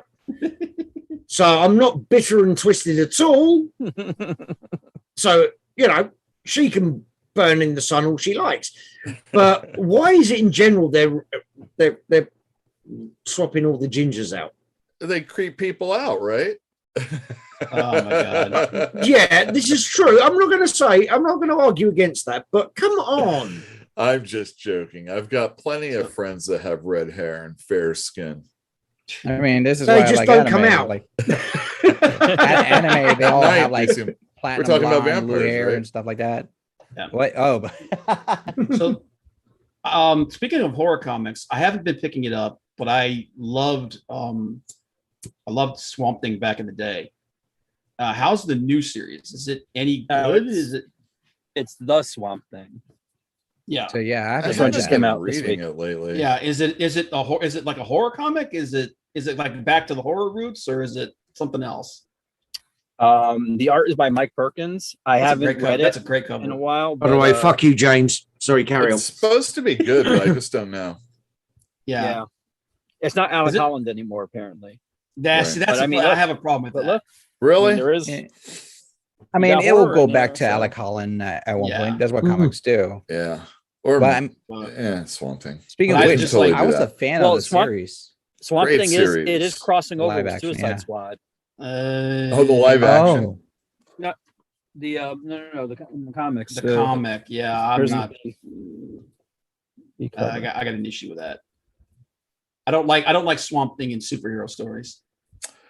Yeah, but even his greatest ones, like with Alan Moore, the Justice League were involved, and the villain Floronic Man and stuff like that. You know, not much. But the Justice League Dark was created. As long as it's tangential, I'm okay with that. I just don't like it when like when they did what was it Brightest Day, where like he's involved in the whole thing, and I wasn't like that. You know, your problem then is really got to be with Zatanna, because she's the one that links all that magic crap to the DCU. You know, I thought it was John Constantine that linked it. Well, Zatanna was there. Zatanna's the superhero link. Zatanna and Zatara, and she was in Justice League. You know, so I'm kind of thinking that what's the name? Dr. she's the nexus there. Yeah. Did you read Swamp Thing, the Scott Snyder Swamp Thing, with the green and the red and all that? Yeah, it was all right. I liked it. I was really into it when it was coming out. I don't think so. No, that was New 52. No, I didn't. Oh, you should. Tied in with Animal Man. They even involved Animal Man in it. So good. Okay. I think I heard about that. Yeah. I might have to go back and look at that then, because I do like Animal Man. Yeah. That's another character that doesn't get enough love. Animal Man is tied into the red, right? Comes out Wednesday or Tuesday. Oh, someone got his order earlier than Batman 89. How's the artwork? It is glorious. Yes. That is, that's nice. It is, let's see. I'm looking forward to the Superman one too.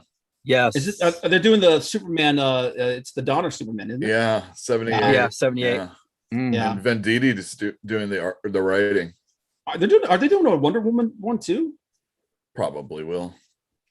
Because I would get the Superman and Batman one. I don't know if I will get the Wonder Woman one. You know what? Well, Well, it was a little cheesier than those movies. Yeah, Wonder but- Woman Because was. it was a show. I mean, I mean, I it's- have Linda Carter art. Don't get me wrong. Cool. Yeah, Yeah, I think I've that's got good. that on my cool list. And Sam Hamm is writing it. The guy that wrote The movie. 89. Yeah, the movie. Yeah. Guy that wrote the movies. So here's a question for the two of you on comics, and I don't know if this is relevant because my comic book store, when I was shopping around, he had a stack of Werewolf by Night like on there. Is there something going on for Werewolf by Night? Well, it's a highly sought after comic book in the back issue collector realm because it's the first appearance of Moon Knight. Moon Knight. Yeah. And number Moon one Knight's just going to launched. be a TV show with Poe Dameron, I think. Yeah. Um, And Moon Knight #1 just came out, and that's another book I was going to ask you guys Yes. about whether I did well. yeah, sold out. Sold out. And, Okay. and I think there's hype, and people that don't know will be like, oh man, I should get the first appearance. It's got all the advertisements of that original issue, and it's just kind of quaint, and you don't have to spend like $1,800 to get it. Yeah. Well, I don't, obviously I got it because Right. I don't have too much Werewolf by Night, but I was like, I'll get this one. I And then love of course Werewolf by Night. I have some Moon Knights too. So I was like, oh. But By the way, Moon Knight #1 was one of the books I did read this week. Really good. Oh, really? Liked it. Love It was good. the way they leaned into the multiple personality thing. Yeah, Yeah. and the artwork is I'm really digging the artwork. I, But, I didn't oh, mind it, but I was kind of slightly I wanted more McNiven. You know? Oh well. Love it. That cover. Yeah. Wait till the next to cover. But He's so good. yeah, but I love Werewolf by Night. Like the miniseries that came out that they did in, what was it, like 2008, 2009. They did that limited series. Man, the artwork on that Mhm. book was so freaking good. Oh my god! And I love the fact that the werewolf personality was talking to him, because he would leave him the little messages. He would like scratch the messages into the wall, like "Stop chaining me up," or else. Mhm. Yeah, because that was the cool Right. thing about him, is that when he changed into his werewolf form, it's a completely different mind. It's a completely different personality. kind of like Incredible Hulk. Well, in that sense. Yeah. Exactly. I will say one thing. This is probably the only complimentary thing I would ever say about Bendis is the idea he had for Moon Knight, where his personalities were like Wolverine, and like they that was kind of intriguing. But Mhm. even that, I just felt a little like throw up come up in my. So Yeah, that was painful for you to say. I can tell. Wait a Bendis second.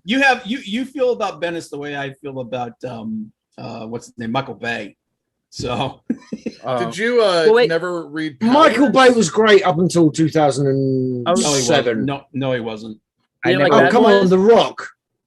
Armageddon. Oh, Sun, the Oh, sun The shines Rock, on a dog's Armageddon. ass. I'll The give you sun The shines Rock. on a dog's ass once in a lifetime. Okay. Well, listen, you keep whatever you get up to in the bedroom to yourself. What were you All saying, right. Yul? I was saying, Mike, you don't like Powers? No. What I'm not. about? Did you ever read Torso or Sam and Twitch when he was doing that? Sam and Twitch? I read Sam- an issue or two. Spawn lost me. I don't remember. It was like in the early like 20s or 30s, and like I just never went back. Mhm. And even like the current stuff, and it really annoys me that Todd is trying to force this false narrative of having the world record for the longest independent comic book, Mhm. when still technically it should be Cerebus, because Dave Sim did every single thing on all 300 issues that he did of Cerebus, whereas Right. Todd left for 75 issues, 100 issues. He wasn't even doing No. it. So He's not even doing the. He's It not doesn't even count. doing it now. it should have an asterisk, just like those balls that he paid like $2 million for, or whatever it was. I thought That turned out, to be juiced balls. I thought ElfQuest beat Service recently. Not in number of issues, I don't. Yeah. Okay. But That's right. 'cause like it Savage stopped and we're Dragon's going and pretty stopped. high up there also. Savage if you Dragon look at will that. be, yes. It will be, and that will be the true record holder. Well, what about I have never read an issue in my life, people. I'll have you know this. Of Gold Savage Dragon? Digger. I've got the Gold- I had, Gold the first Digger. 20 Gold Digger. That's been My around friend- a my long dude, time. My buddy loves that friggin' book, man. My buddy, he buys every friggin' issue of it. I bet that's the only book he buys too. No, he buys No, a bunch of stuff. well, But never mind. trying to think of what other stuff. Oh, okay. So the Bounty Hunter War stuff, the Star Wars War of the Bounty Hunter stuff. Yeah. How's Mhm. that selling? Because I usually the only Star Wars books I pick up are High Republic Adventures because it's got Harvey Tolobow's artwork on it, which is Oh amazing, by the way. yes, Harvey's Oh, artwork God. is. Why that dude is not on the main book? I mean, my No. God, dude, that guy's artwork is fantastic. It is, Because he's Amazing. selling the third book. and he's a nice Yeah, dude too. Yeah, and they don't have him on the main book. It's like, what the hell? Yeah, yeah. But that I mean, he's book the only in Dark- reason I buy Valiant books is because he was doing Yeah, what was it? Bloodshot, I think it was. Mhm. He, He did he was doing Bloodshot. something there. I don't know what it was, and I saw it. I'm like, I'm buying it. I don't yeah. care. He's one of those guys that like I'll buy a crappy book if it's got his Yeah. art on it. Yeah, yeah. But yeah, usually the only Star Wars books I pick up are High Republic Adventures and Darth Vader. Mhm. But I did because I really Wait, you like. didn't like Star Wars? I like Star Wars. I'm not a real big fan of most of the books. Disney sucks. Sorry, I had to cough there. And like I said, man, I got kind of Too much smoking. I do buy so much apologize. Stuff. But I picked up all the Bounty Hunter tie-in stuff this time because like I picked up the Forlom and Zuckus #1, which Yeah, is the that just came out tie this week. because I Yeah. love those are my two favorite Bounty Hunter characters. I picked up the Jabba, I picked up Bounty Hunters 15, and then War of the Bounty Hunters. Jabba sold out. Did it? Yeah. It's been selling Yeah. consistent. It's been like for an event. I mean, Mhm. there was. Because this is like the first big crossover event. I don't know for if it'll Star have Wars, the isn't it? entire Yeah. listing. In here. Well, they had that Vader Quest one. No, not Vader Quest. It was Vader Down, I I don't think. know. Yeah, but that was only in like the 3 of the books. True. This is the checklist for the books Mhm. that are involved in it this month, but or sorry, August, September, and October. But they had I think what was it, June, July? Yeah. There was a lot. Like whatever there was here, there was that for the 2 months, and the sales were pretty consistent. Usually it starts off and then like kind of wanes a little Peters bit, out. but yeah, they were consistent. So And not only that, I'm seeing increased across the board. So it was like a Star Wars, Darth Vader, Dr. Aphra, Darth Vader. Mm. And Bounty Hunters was kind of lame. But then the series started up, and then Bounty Hunters is higher, and Dr. Aphra and Darth Vader are up to Star Wars numbers. And I'm selling the miniseries at Star Wars numbers also. So that's Yeah. pretty successful as far as I bought 6 Star Wars books this time. And I'm selling out of the one shots too. You're right. It's like, yeah, the one shots look. Except for that can't one I wait- squirreled away. I can't wait to read them, man, because like I said, I love Zuckus and Forlom. So, and then seeing them on the cover, that I was like, yep, I gotta buy this. Right. But I was just curious as to how that event is going. It's pretty well. Yeah. You know, Star Wars is it's a lot leaner than it used to be when it started off, obviously. Yeah. They don't have Loot Crate. Yeah. What about the Amazing Fantasy #1? Beautiful book. Carrie Yeah, dude. Andrews. Oh my Dude. freaking God. So dude. I had him on my Yes. show, I'll have you know. Really? Yeah, I'm just Name I'm drop. not playing, I'm just letting you know. Wow. But he was so cool, and I think everything that he said about putting stuff out there in the world as far as art and liking things, I think it's just like most comic fans would really like to hear the kind of stuff that he has to say, and in his comics I think it comes across also. His erratic was excellent, and Yes. Amazing Fantasy. Yes. These are like Beta Ray Bill, Amazing Fantasy, Erratic. These are like some of my top books this year, and Yeah. I can't wait to read it. they're just so good. Yeah, it's excellent. And he Yeah, does like- so like- many different art styles in this, Bob. You're Yeah. gonna like blow your mind. Yes. It's just he's so good. I just love like the Frazetta feel for that cover, Oh yeah, man. the A cover. It's Yeah, yeah. yeah. It just And the B the cover idea was of them. the you know. Captain America homage or whatever. Right. And I love the idea of them taking and putting him into a fantasy. So I'm a big fantasy fan, and so Well, he has You like know. a Sienkiewicz style that he does in the book. Yeah. I mean, it's he's excellent. Really Yeah. good artist. By the way, do Good creator. you have one to show them, or are you sold out? That you can show everybody that cover. That cover is so freaking good. Did you pick that up, Adan? No. You might want to, dude. It looks awesome. You know what you might want to do is, if you want, wait till they collect it in one of those treasury style collections. Ooh. A little bit bigger. Had a couple that art's scrolled gonna away. be beautiful. I can't wait till they do beta ray of that. Look at that. It's gonna be amazing. Look at that. Look how cool that looks, man. Yeah. That So reminds me. that- Yeah, That reminds is- me of yeah. middle school, Sorry, yeah. that our producer will back in a second. Yeah. So he cannot do a zoom in That's- at this yeah. present Oh my second God. in time. Yeah, but keep no, that, and we'll do a zoom in Yeah. in a minute. I would say looking at Yes. that first cover though gave me flashbacks of when my brother used to have those Frank Frazetta calendars. Yes. Yeah. And that's exactly what I just had Yeah. a feeling of. And I was a huge Frank Frazetta fan. Dude, now I definitely want to get that cover. I got a stack of art books from Frank Frazetta that's like a foot tall. I had the No, trading those cards. are not so always I- available. Yeah. Dude, I have the Frazetta They're- trading cards, and then like the 3 sets that Boris did. Oh, okay. Yeah, dude, Nice. I love. Yeah, I And love I it. So and I have a couple Death Dealer comics too. yeah. Oh, that What was were those? Simon Bisley, I think, did those. Yeah.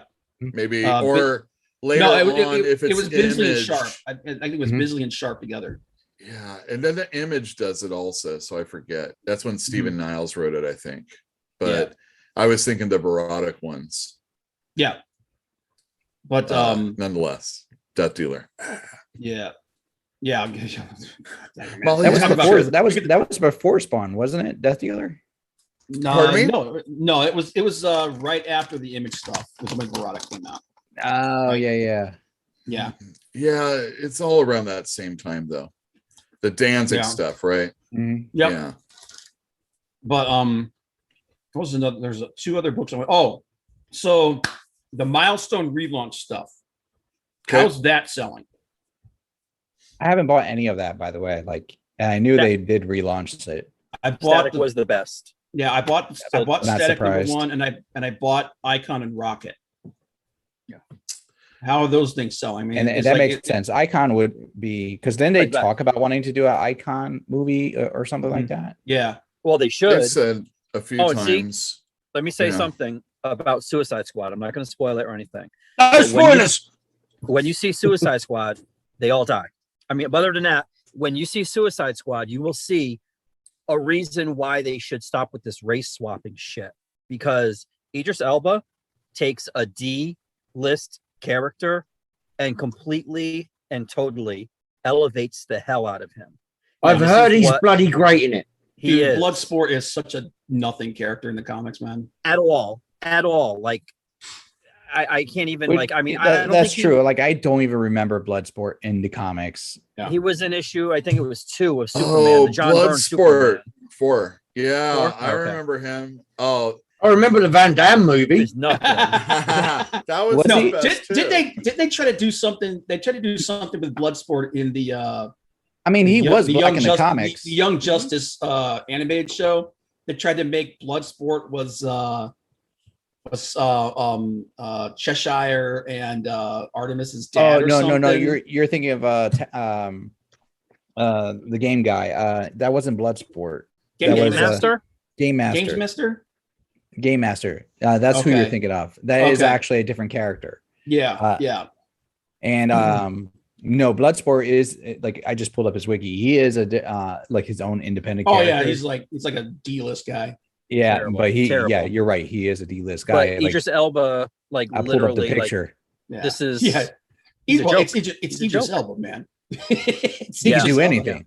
Dude, I've always said there are tons and tons and tons of characters out there. You just have to give them a chance. yes. Put a good actor Get with a good them, yes. get a yes. good writer, and they can be dope as hell. Mate, there are so many characters, never mind whether it's Marvel, DC, Independence, whoever, Yeah. So instead that of can a black be fucking Superman, amazing. do Icon.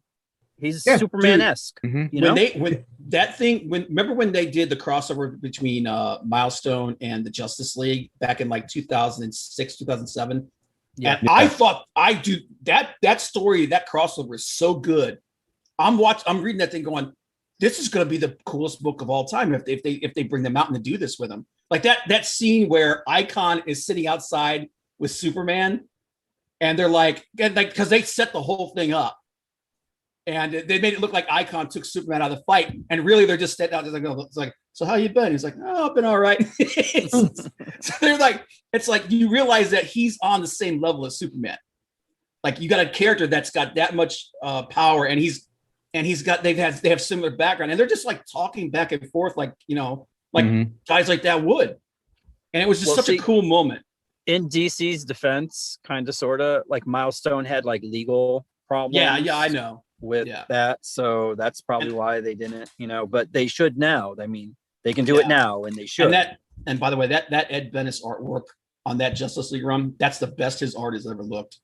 Yeah, is he still around? Artwork, yeah, he just did a crowdfunded book called Nina X Ariel.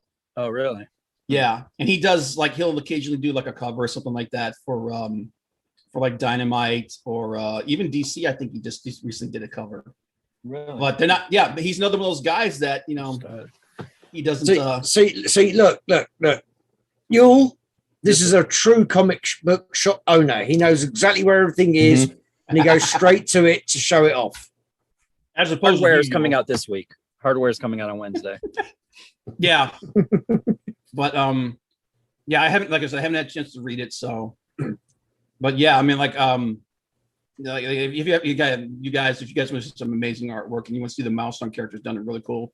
Look up that Ed Benes run on Justice League. It's awesome stuff. Was that when McDuffie was writing it also? I think so. Yeah. Yeah. Okay, that makes sense. Obviously, so it was the Red Tornado storyline.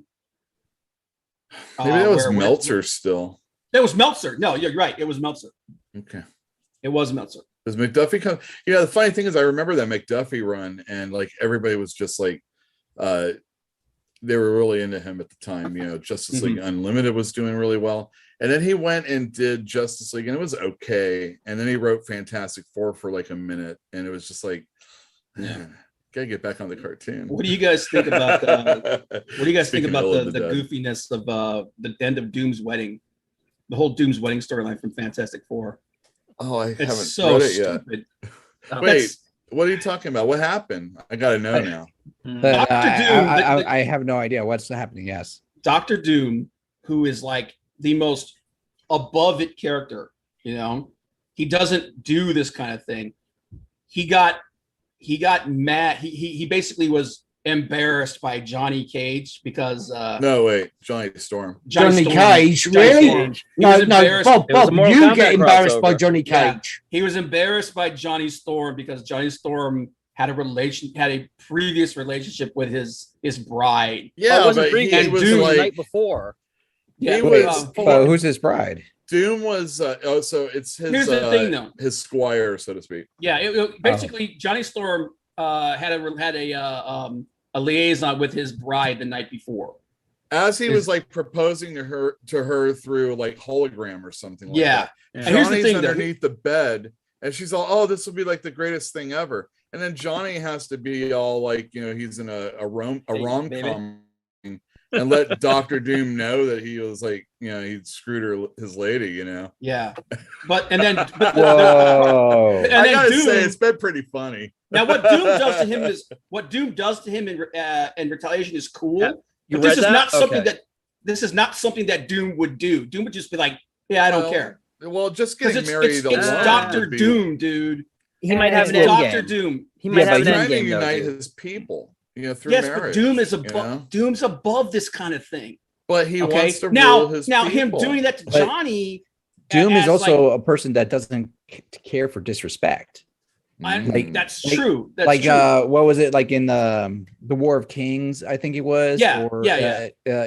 Or when the incursion was happening, and Namor approached Doom, and he's like, "Correct me if I'm wrong. You approached these other people first. You approached Black Panther and all these others. Yeah. Doom doesn't play second fiddle to anybody. Yeah. Doom is a king, and da da da da. And when I think of this moment, I'm like, why would he want to take his fiance and of course not have retaliation against him? I think Doom would not be above that. It's not the retaliation, it's the reason for the retaliation. It wasn't wasn't just that he disrespected him, it's that he took his bride away. He like it was more that Doom was embarrassed. And I'm like, that's not Dr. Doom. He's not like that. Now, disrespecting him, yeah, he's going to wreck your world. But this was more like Doom being a weepy, like, I can't believe you did this. I'm going to have to reread it. I'm like, bro, come on. Now, I do like what he did to him, though. That was pretty cool. What did he do? What he did to him is he basically supercharged his power. He basically he gave him the same condition as the Thing. He can never get close to anybody again because his flame power is always on now. He can't turn it off. And anybody that gets within it's so bad, he had to fly outside the ship to go home. He can't be around everybody else. You know what? For now. Yeah, you're right. That's for now. Well, Reed said that he doesn't know how to fix it. Yeah. Yeah, but at the same throw time, him in the Forever Gate and be done with it. Like that's what comics do. Like they'll make a change and they'll go back to the norm or they'll kill him again. They killed him how many times? How many times did he die? Oh well, dude, during the whole Annihilus thing, he died 30 times. Yeah, he died. Like he at one kept killing them and resurrecting them. Yeah, he just kept killing them and bringing them back. But I mean, Johnny Storm, he's been due for like a STD for a while. I mean, he's been around. STD or PTSD? Both. But actually, with Johnny, STD is just as likely. Fun fact about his character, and I learned this the other day, like going through facts of like combo characters. Whenever he flames on, it burns out any bacteria or like pathogens in his system, and to the point where like he doesn't even have bad breath. It burns away plaque and everything like that cause halitosis. So he technically can't get at, like, even if he was to contract it, he just flames on and he's immune to it. Like it just burns it away out of his system. So he's been due for this. This is there's no way I could ever say Doom was wrong in this area. I'm like, Doom, you did right. Like what? like the punishment that Doom does to him in the story was really cool. Because it's like, it's really appropriate because Johnny's such a vain character. And he's like, you're basically, the thing who has had to suffer. He's like couldn't be close to people. You really can't be close to people anymore. So it's like, it was a cool idea. I was just like, I was a little iffy on Doom's motivation for it, but I do want to ask you guys a question. I'm a bit like, I've been on a big Tinian kick. Have any of you guys been picking up that series of his Wind? I haven't read that yet. Oh, the second volume? No. Actually, I think it's up to like 4, isn't it? I order it. No, it's volume. Yeah, they went. It's volume 2 or whatever it is. They continued the numbering. It's the second series. Yeah. It's the second series. Okay, because it said it's like Wind number 9 is what the thing was. Yeah. Is it any good? I like the variant covers by Rian Gonzalez, I think is her name. Okay. Oh yeah, I know who you're talking about. I just sold some of those X-Men covers that she I'm just wondering if the series. Oh yeah, she's doing a cover with Jubilee. That's really cool. Yeah. It was on the FOC last week. Yeah, I ordered a bunch of that. Me too. Yeah. And then so it's perfect for Jubilee. Yeah. Sorry, Bob. Yes. I don't know. So has any of you been reading that series or the Wind series or no? Bob. No, but it is like it's like sword and sorcery kind of. That's why I was looking at it. I was like, Middle Earth-esque type stuff. Yeah. And then the other book that I love the covers, man. And we were just talking about Red Sonja, but Sacred Six. I get that for the covers. For the covers, like some of the covers stories. It's Dynamite. That's what Dynamite does. They do like 9 million covers, and usually they get me to order a couple of them. Mm-hmm. All right. Although I can't say I could download pictures. Yeah. Well, it's written by Christopher Priest. That's why if you've been enjoying his Vampirella, you'll probably enjoy that. I just didn't read all of the Vampirella, but those were good also. I've had, because the reason why I'm asking you guys is I've had people tell me that like, yeah, go pick it up, it's great, and then I've had people like, this sucks. It's got a bunch of sexy women that are like vampires and stuff. That's what I'm talking about. Yes. It's like the covers are amazing, dude. Yeah. And what's his name? Inhi Lee, the guy who's been doing them. Yeah, he's one of them. There's a Good Zoo or something like that. I can't remember the name of the person, but whoever I'm thinking of is really good.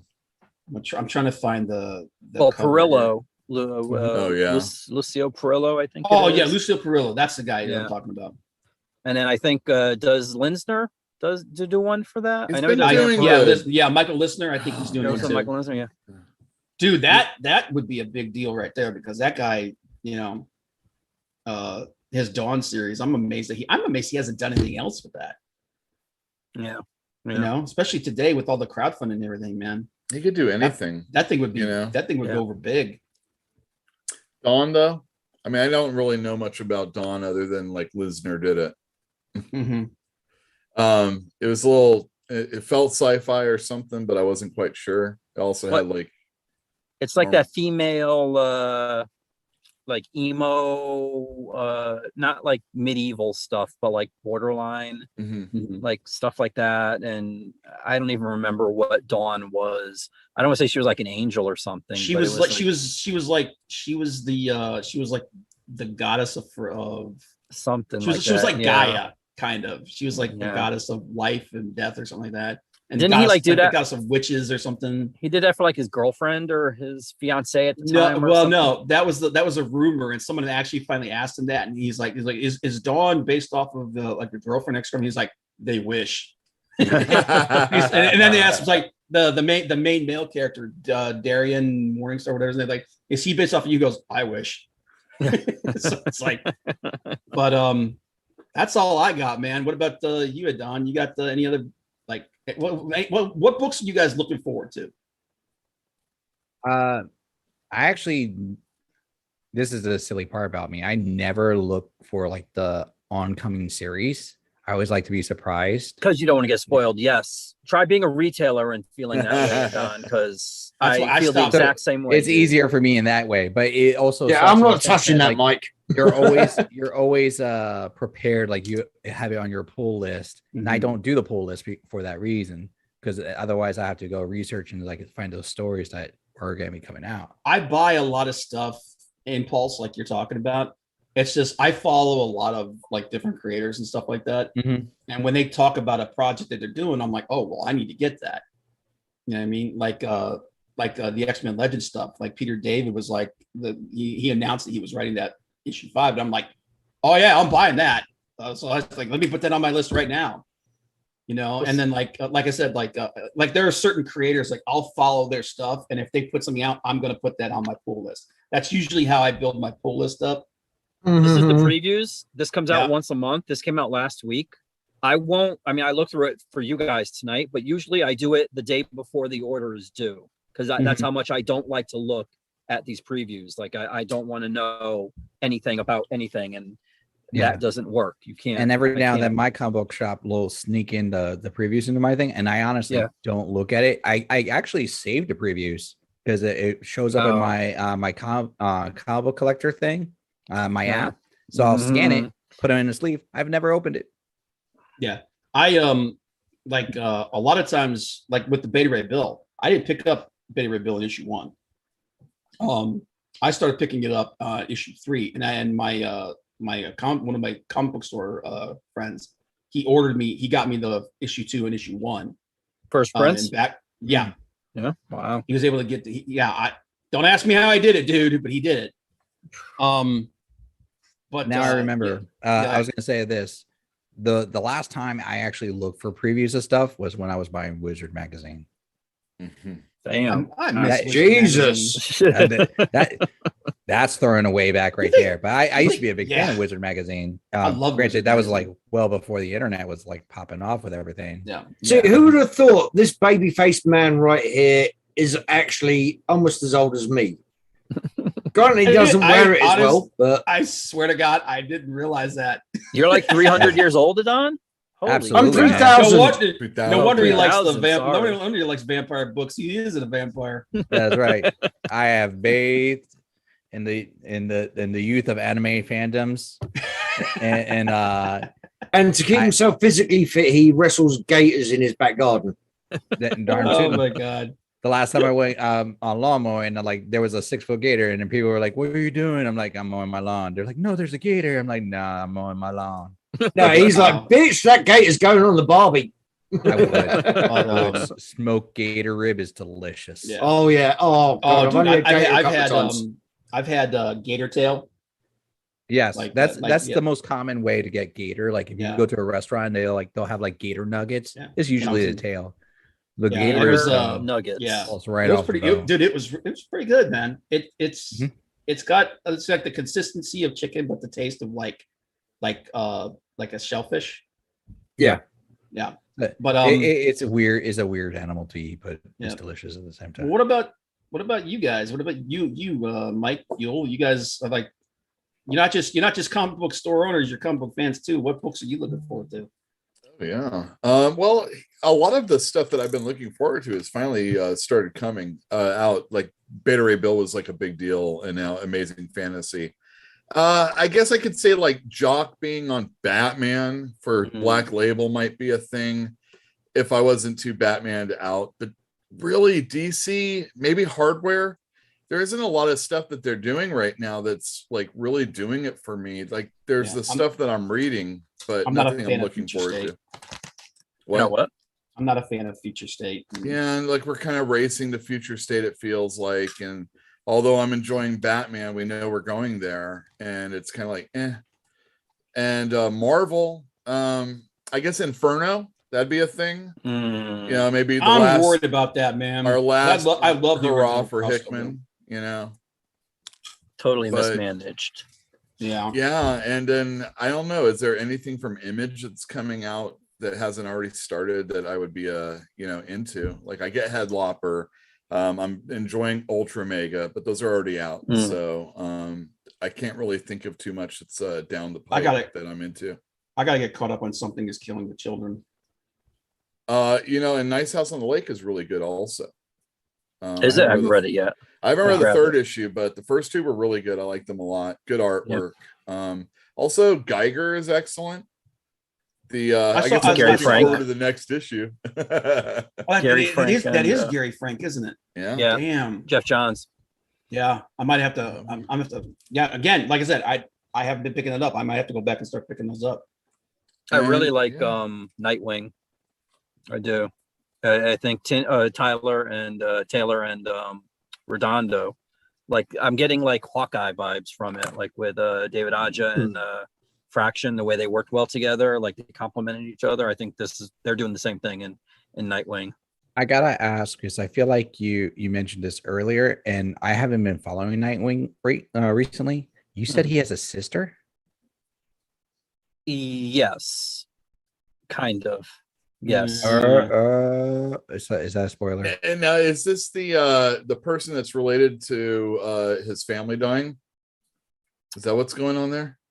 Well, I don't remember what the last. I'm trying to like make it confusing on purpose so that it's it's not. But yeah, I mean, you could just leave it at that, and I'll be like, my mind's just blown. Well, she says she is. Mm-hmm. And I mean, I could say, "Hey, Adan, I'm your brother," and that doesn't make it true, you know. I mean, that's like your biggest soap opera trope. Like a person comes into your life and they're like, "I'm your sister." Especially when the person that's saying that is your worst enemy. So I'm not. By the way, I hated you all my life because you got everything I didn't get. Yeah. Yada yada yada. I have to motivation.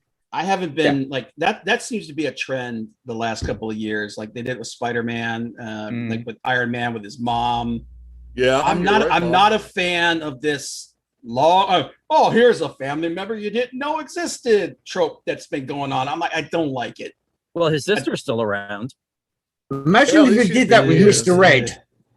It's a family member. I didn't like the whole thing with Tony being adopted. I was like, nah, I'm not a fan of that crap. Come on, we've had no adopted representation in comics hardly at all, man. You know, I mean, there's like except for Robin, except for every Robin. Yeah. Not all of them Blade. were adopted. Blade was adopted. Blade was Damien adopted. was not doubt. No, he Oh, didn't sorry, even- no, Blade didn't exist because there was no black superheroes before Black Panther. So sorry about that. And I'm glad that they kind of sort of fixed the whole thing with Magneto and Wanda. Did they really? Then it kind of it's as good as we're gonna get, man. Pretty much. And now she's dead. Yeah, For now. yeah. I don't. And she's going to be in the Darkhold pretty soon. So go figure that. I've said that to a girlfriend before and she kicked me out.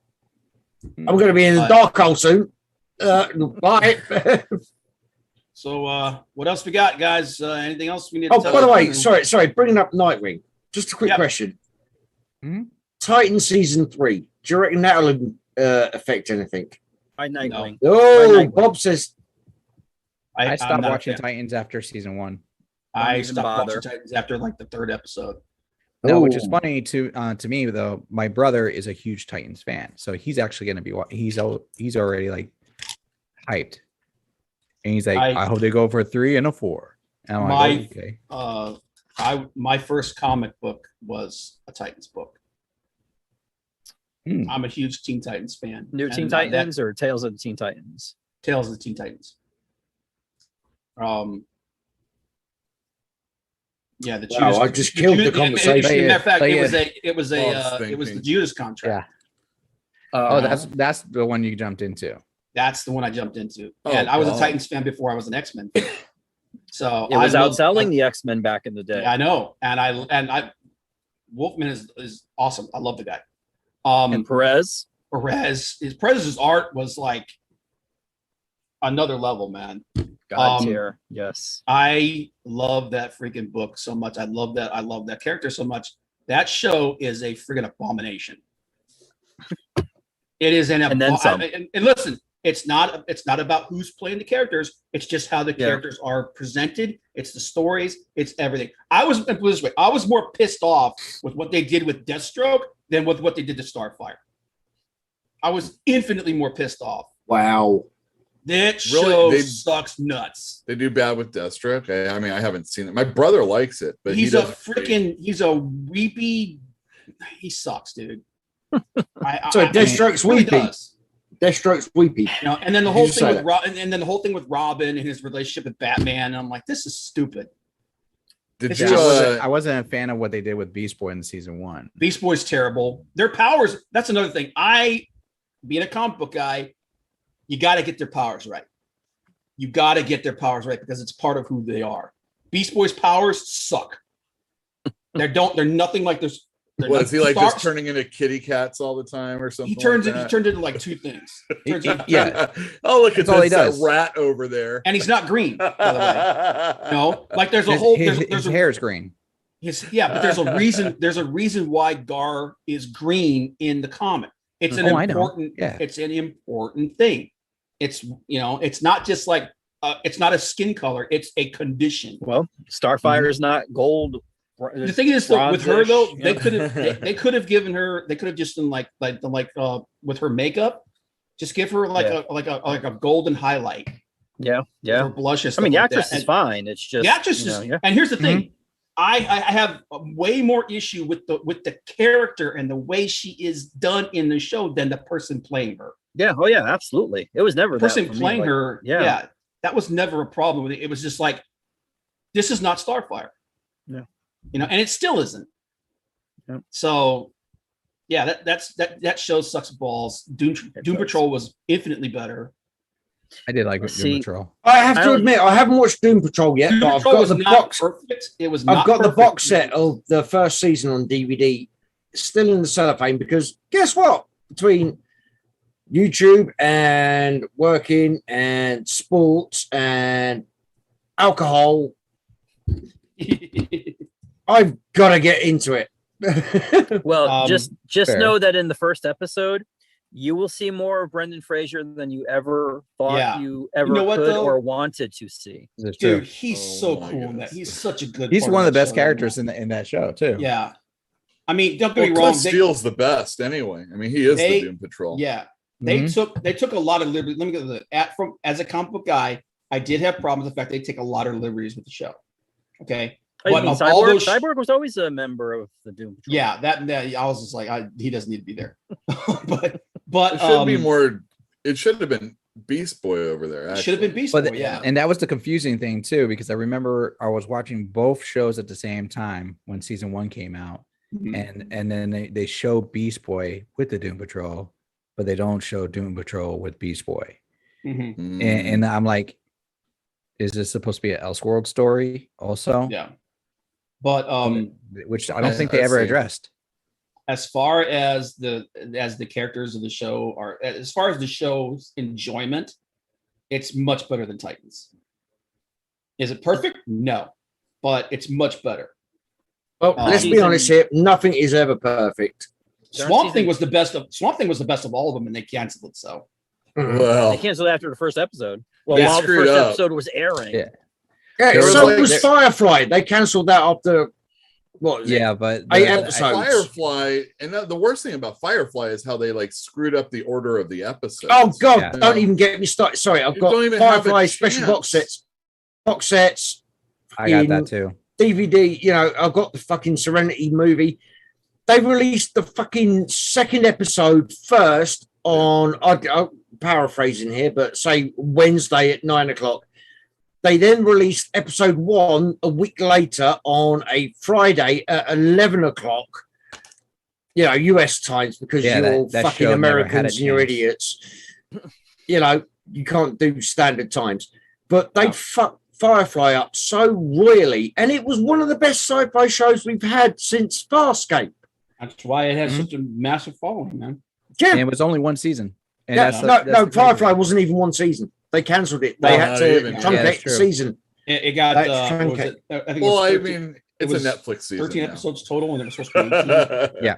There's 13 Yeah, episodes 13 total. episodes, and they the cast got the announcement just before they filmed the funeral scene for, I can't remember his name now, I'm blanking. Mhm. But the funeral scene in the episode, I think it was because they filmed it episodically. They got the announcement literally was when they were going on to shoot the funeral scene.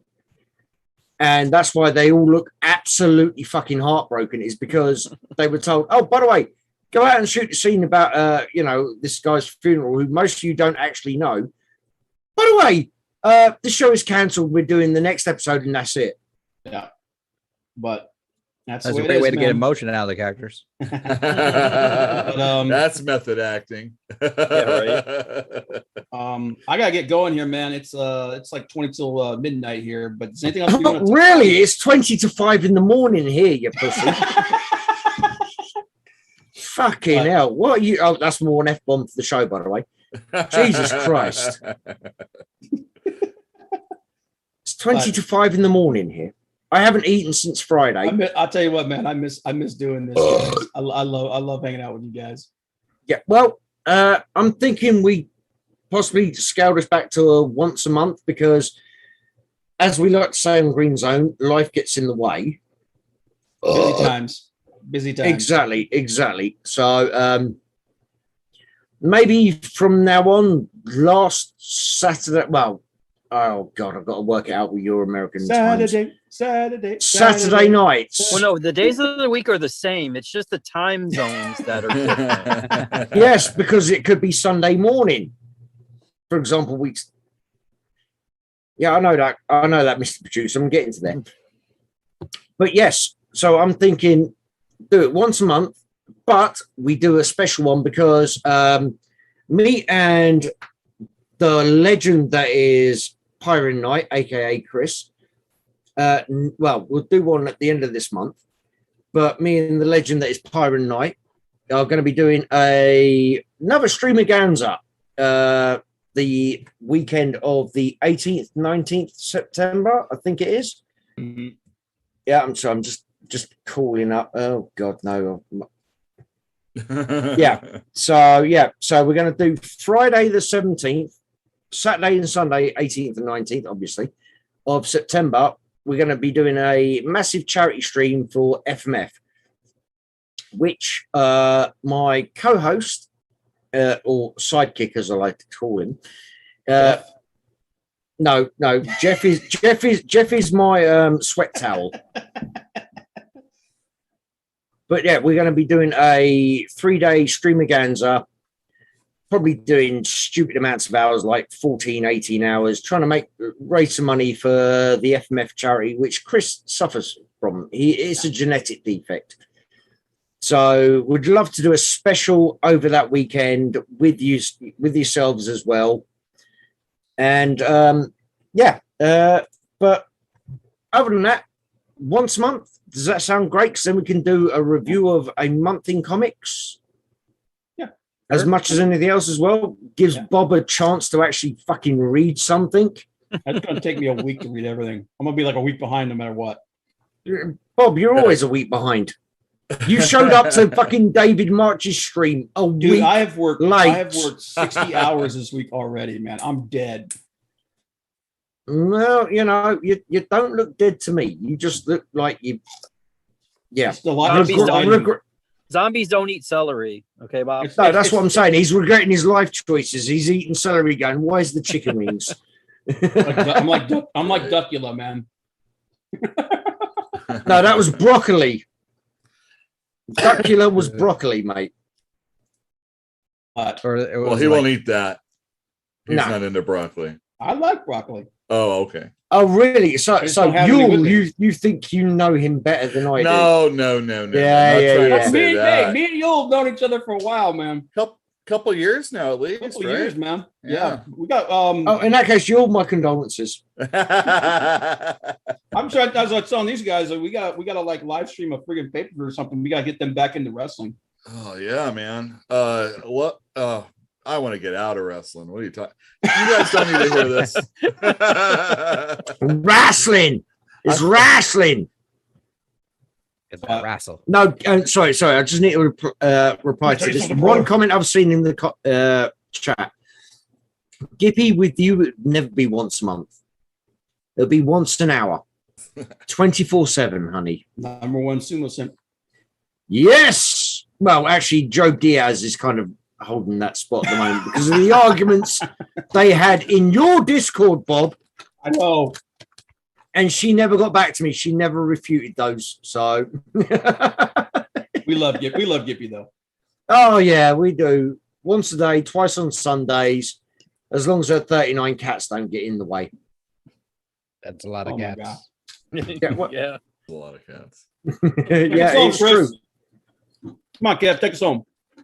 Okay, right. So, thank you very much, everybody, for joining. Please remember to like, share, subscribe, all the rest of it. Now, let's go around the horn and get people to pimp themselves. You're the guest. All right. Pimp yourself. Yeah, I can do that. My name is Yule. I own Fantastic Comics in Berkeley, California. If you want to buy some old comic books, you can do it online at fantasticcomics.com. Or if you just want to hear what I have to talk about as far as owning a comic store every Tuesday night at 8 on the Pacific Coast, I have Fantastic Comics YouTube channel. Who doesn't, right? I think we've got the link in the description for that. Oh, awesome. Link in the description. Come on, let's get this guy to 100, the same as Mike, but we'll get to you in a minute, Mike. Yeah, thanks for having me on. It was really fun. I enjoyed talking with you guys. Shit, dude, do you want to come back again? I would love to. Cool, right. I'm going to schedule you in for the end of the month and our special edition on charity weekend. All right, I think I can do that. All right, I'll talk to Bob, or Bob can send you a link to our Discord or something, and then you can message me direct. Sounds great. Thanks. But yeah, don't hang up yet because we've got the others to go.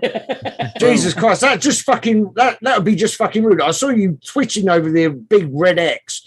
Like, right, okay, I've done my bit. Gone. Never mind these others. Right, and so next, looking at it on the screen, we have Mike, my man, Gambit's #1 fan.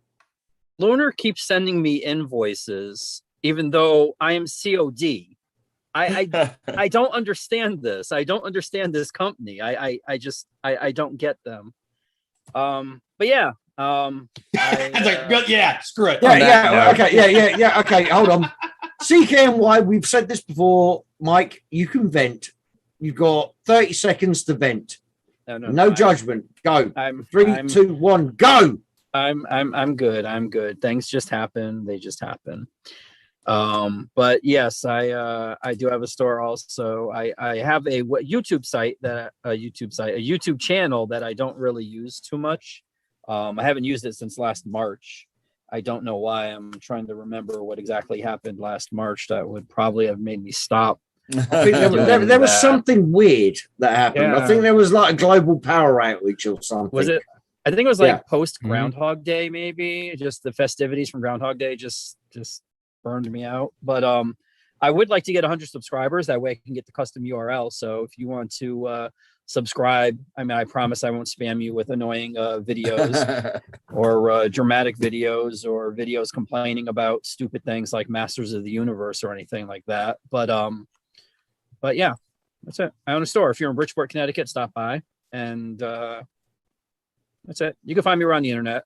Yeah. Oh, and by the way, my number 2 sumo simp is got your link up in the chat right now.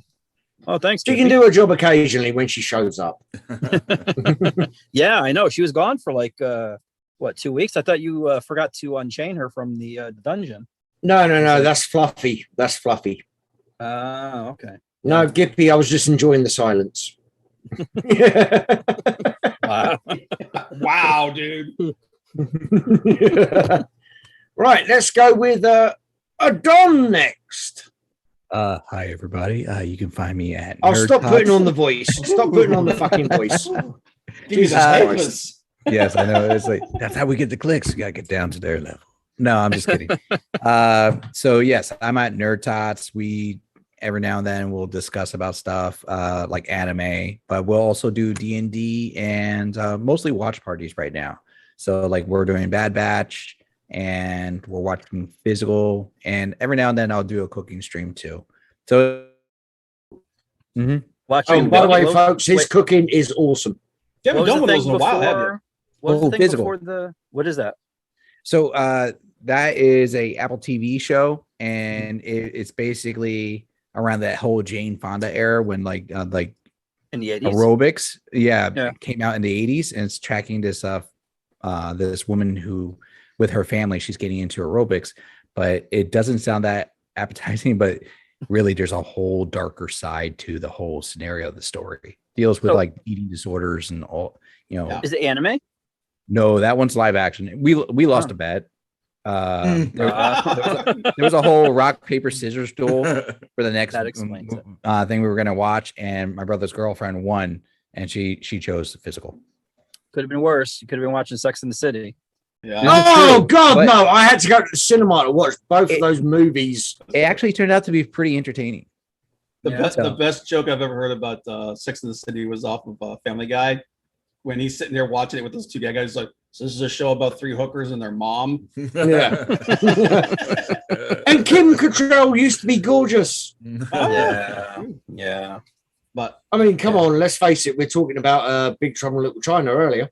This is true. Yes. By the way, who's this? Fantastic Comics. Is that your link in the chat? Yep. See, my girl Gippy, she's creeping closer. She's number 1.5 now. Yeah, I know. I know Bob had already done it, but he's like, screw that guy. yeah, I don't care about Bob. I'm giving props to one of my simps. Well, I think Gippy also. It's been a while since we talked Gippy. What was that? The restraining order came into effect. No, it was on one of Bob's. I'm on about for her. On one of my friends. But right, and is, lastly, we have the one, the only, Bob. yeah, you can find me at Comic Book Bob on YouTube and on Twitch. I do game streams every Monday and Friday, and when I can, like, build up the energy, I'll do some drawing streams, and I even do some comic book reviews every once in a while. Who'd have figured? And then you also check me out on Twitter at Comic Book Bob 1, and check me out every Tuesday on the Wrestling Council, which is my other channel, which we do talk about all the week's wrestling. If anybody here gives a shit. Wrestling. By the way, Please hello, help me Will. subscribe. I need subscribers. Good God, help me. Oh, no, Bob. You don't need subscribers. Yes, I do. No, because we all love you here. I'm not proud. They I'll just beg. get Well, we in can your tell way, that. Bob. I have no humility. But yeah, this is fun, man. This is like the most laid back stream we do, man. I love this. This whole point of this stream is I'm an idiot who hasn't really bought anything or looked at comic books for donkey's years. And I want a bunch of smart people and Bob to come and help educate me on what I should buy when the fucking comic book shop, which is, sorry, that's more one F-bomb for the show, when the comic book shop, which is supposed to be opening up 10 minutes walk from me, actually finally opens. And then I can buy some. I've got like 10 years of Transformers comics and Beano comics from like the late 80s, early 90s up in the attic. And 2000 ADs and Eagles and stuff like that. But, yeah, I need to get back into it. There you go. Well, pull out those Transformers comics. If they're in good enough condition, they'll be worth a lot of money, and it will help you out with getting the new stuff. Oh, piss off. I'm not giving you a cut, mate. What? Do you think I was born last decade? Well, you know. Jesus. Feels like, hey, man, I'm a businessman. Listen, I'm not just a pretty face here, for fuck's sake. That's more an F1 for the show. But no, everybody in the chat, everybody here on the panel, by the way, guys in the panel, end of the month, and we have the charity stream next month. I will DM you all.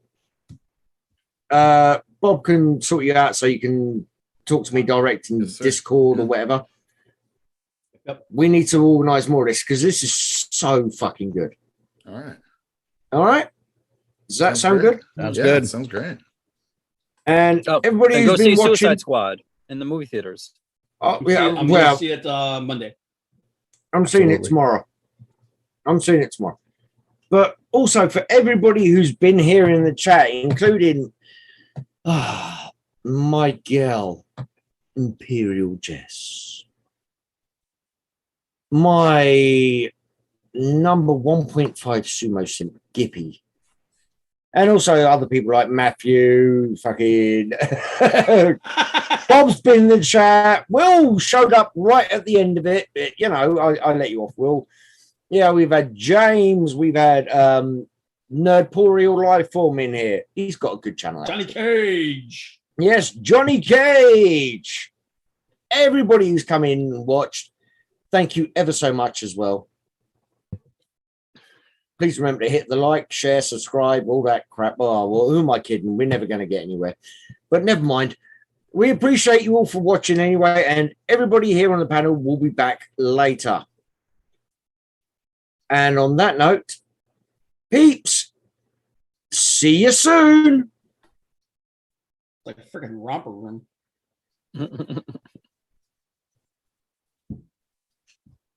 Bye, everybody. Bye, everybody.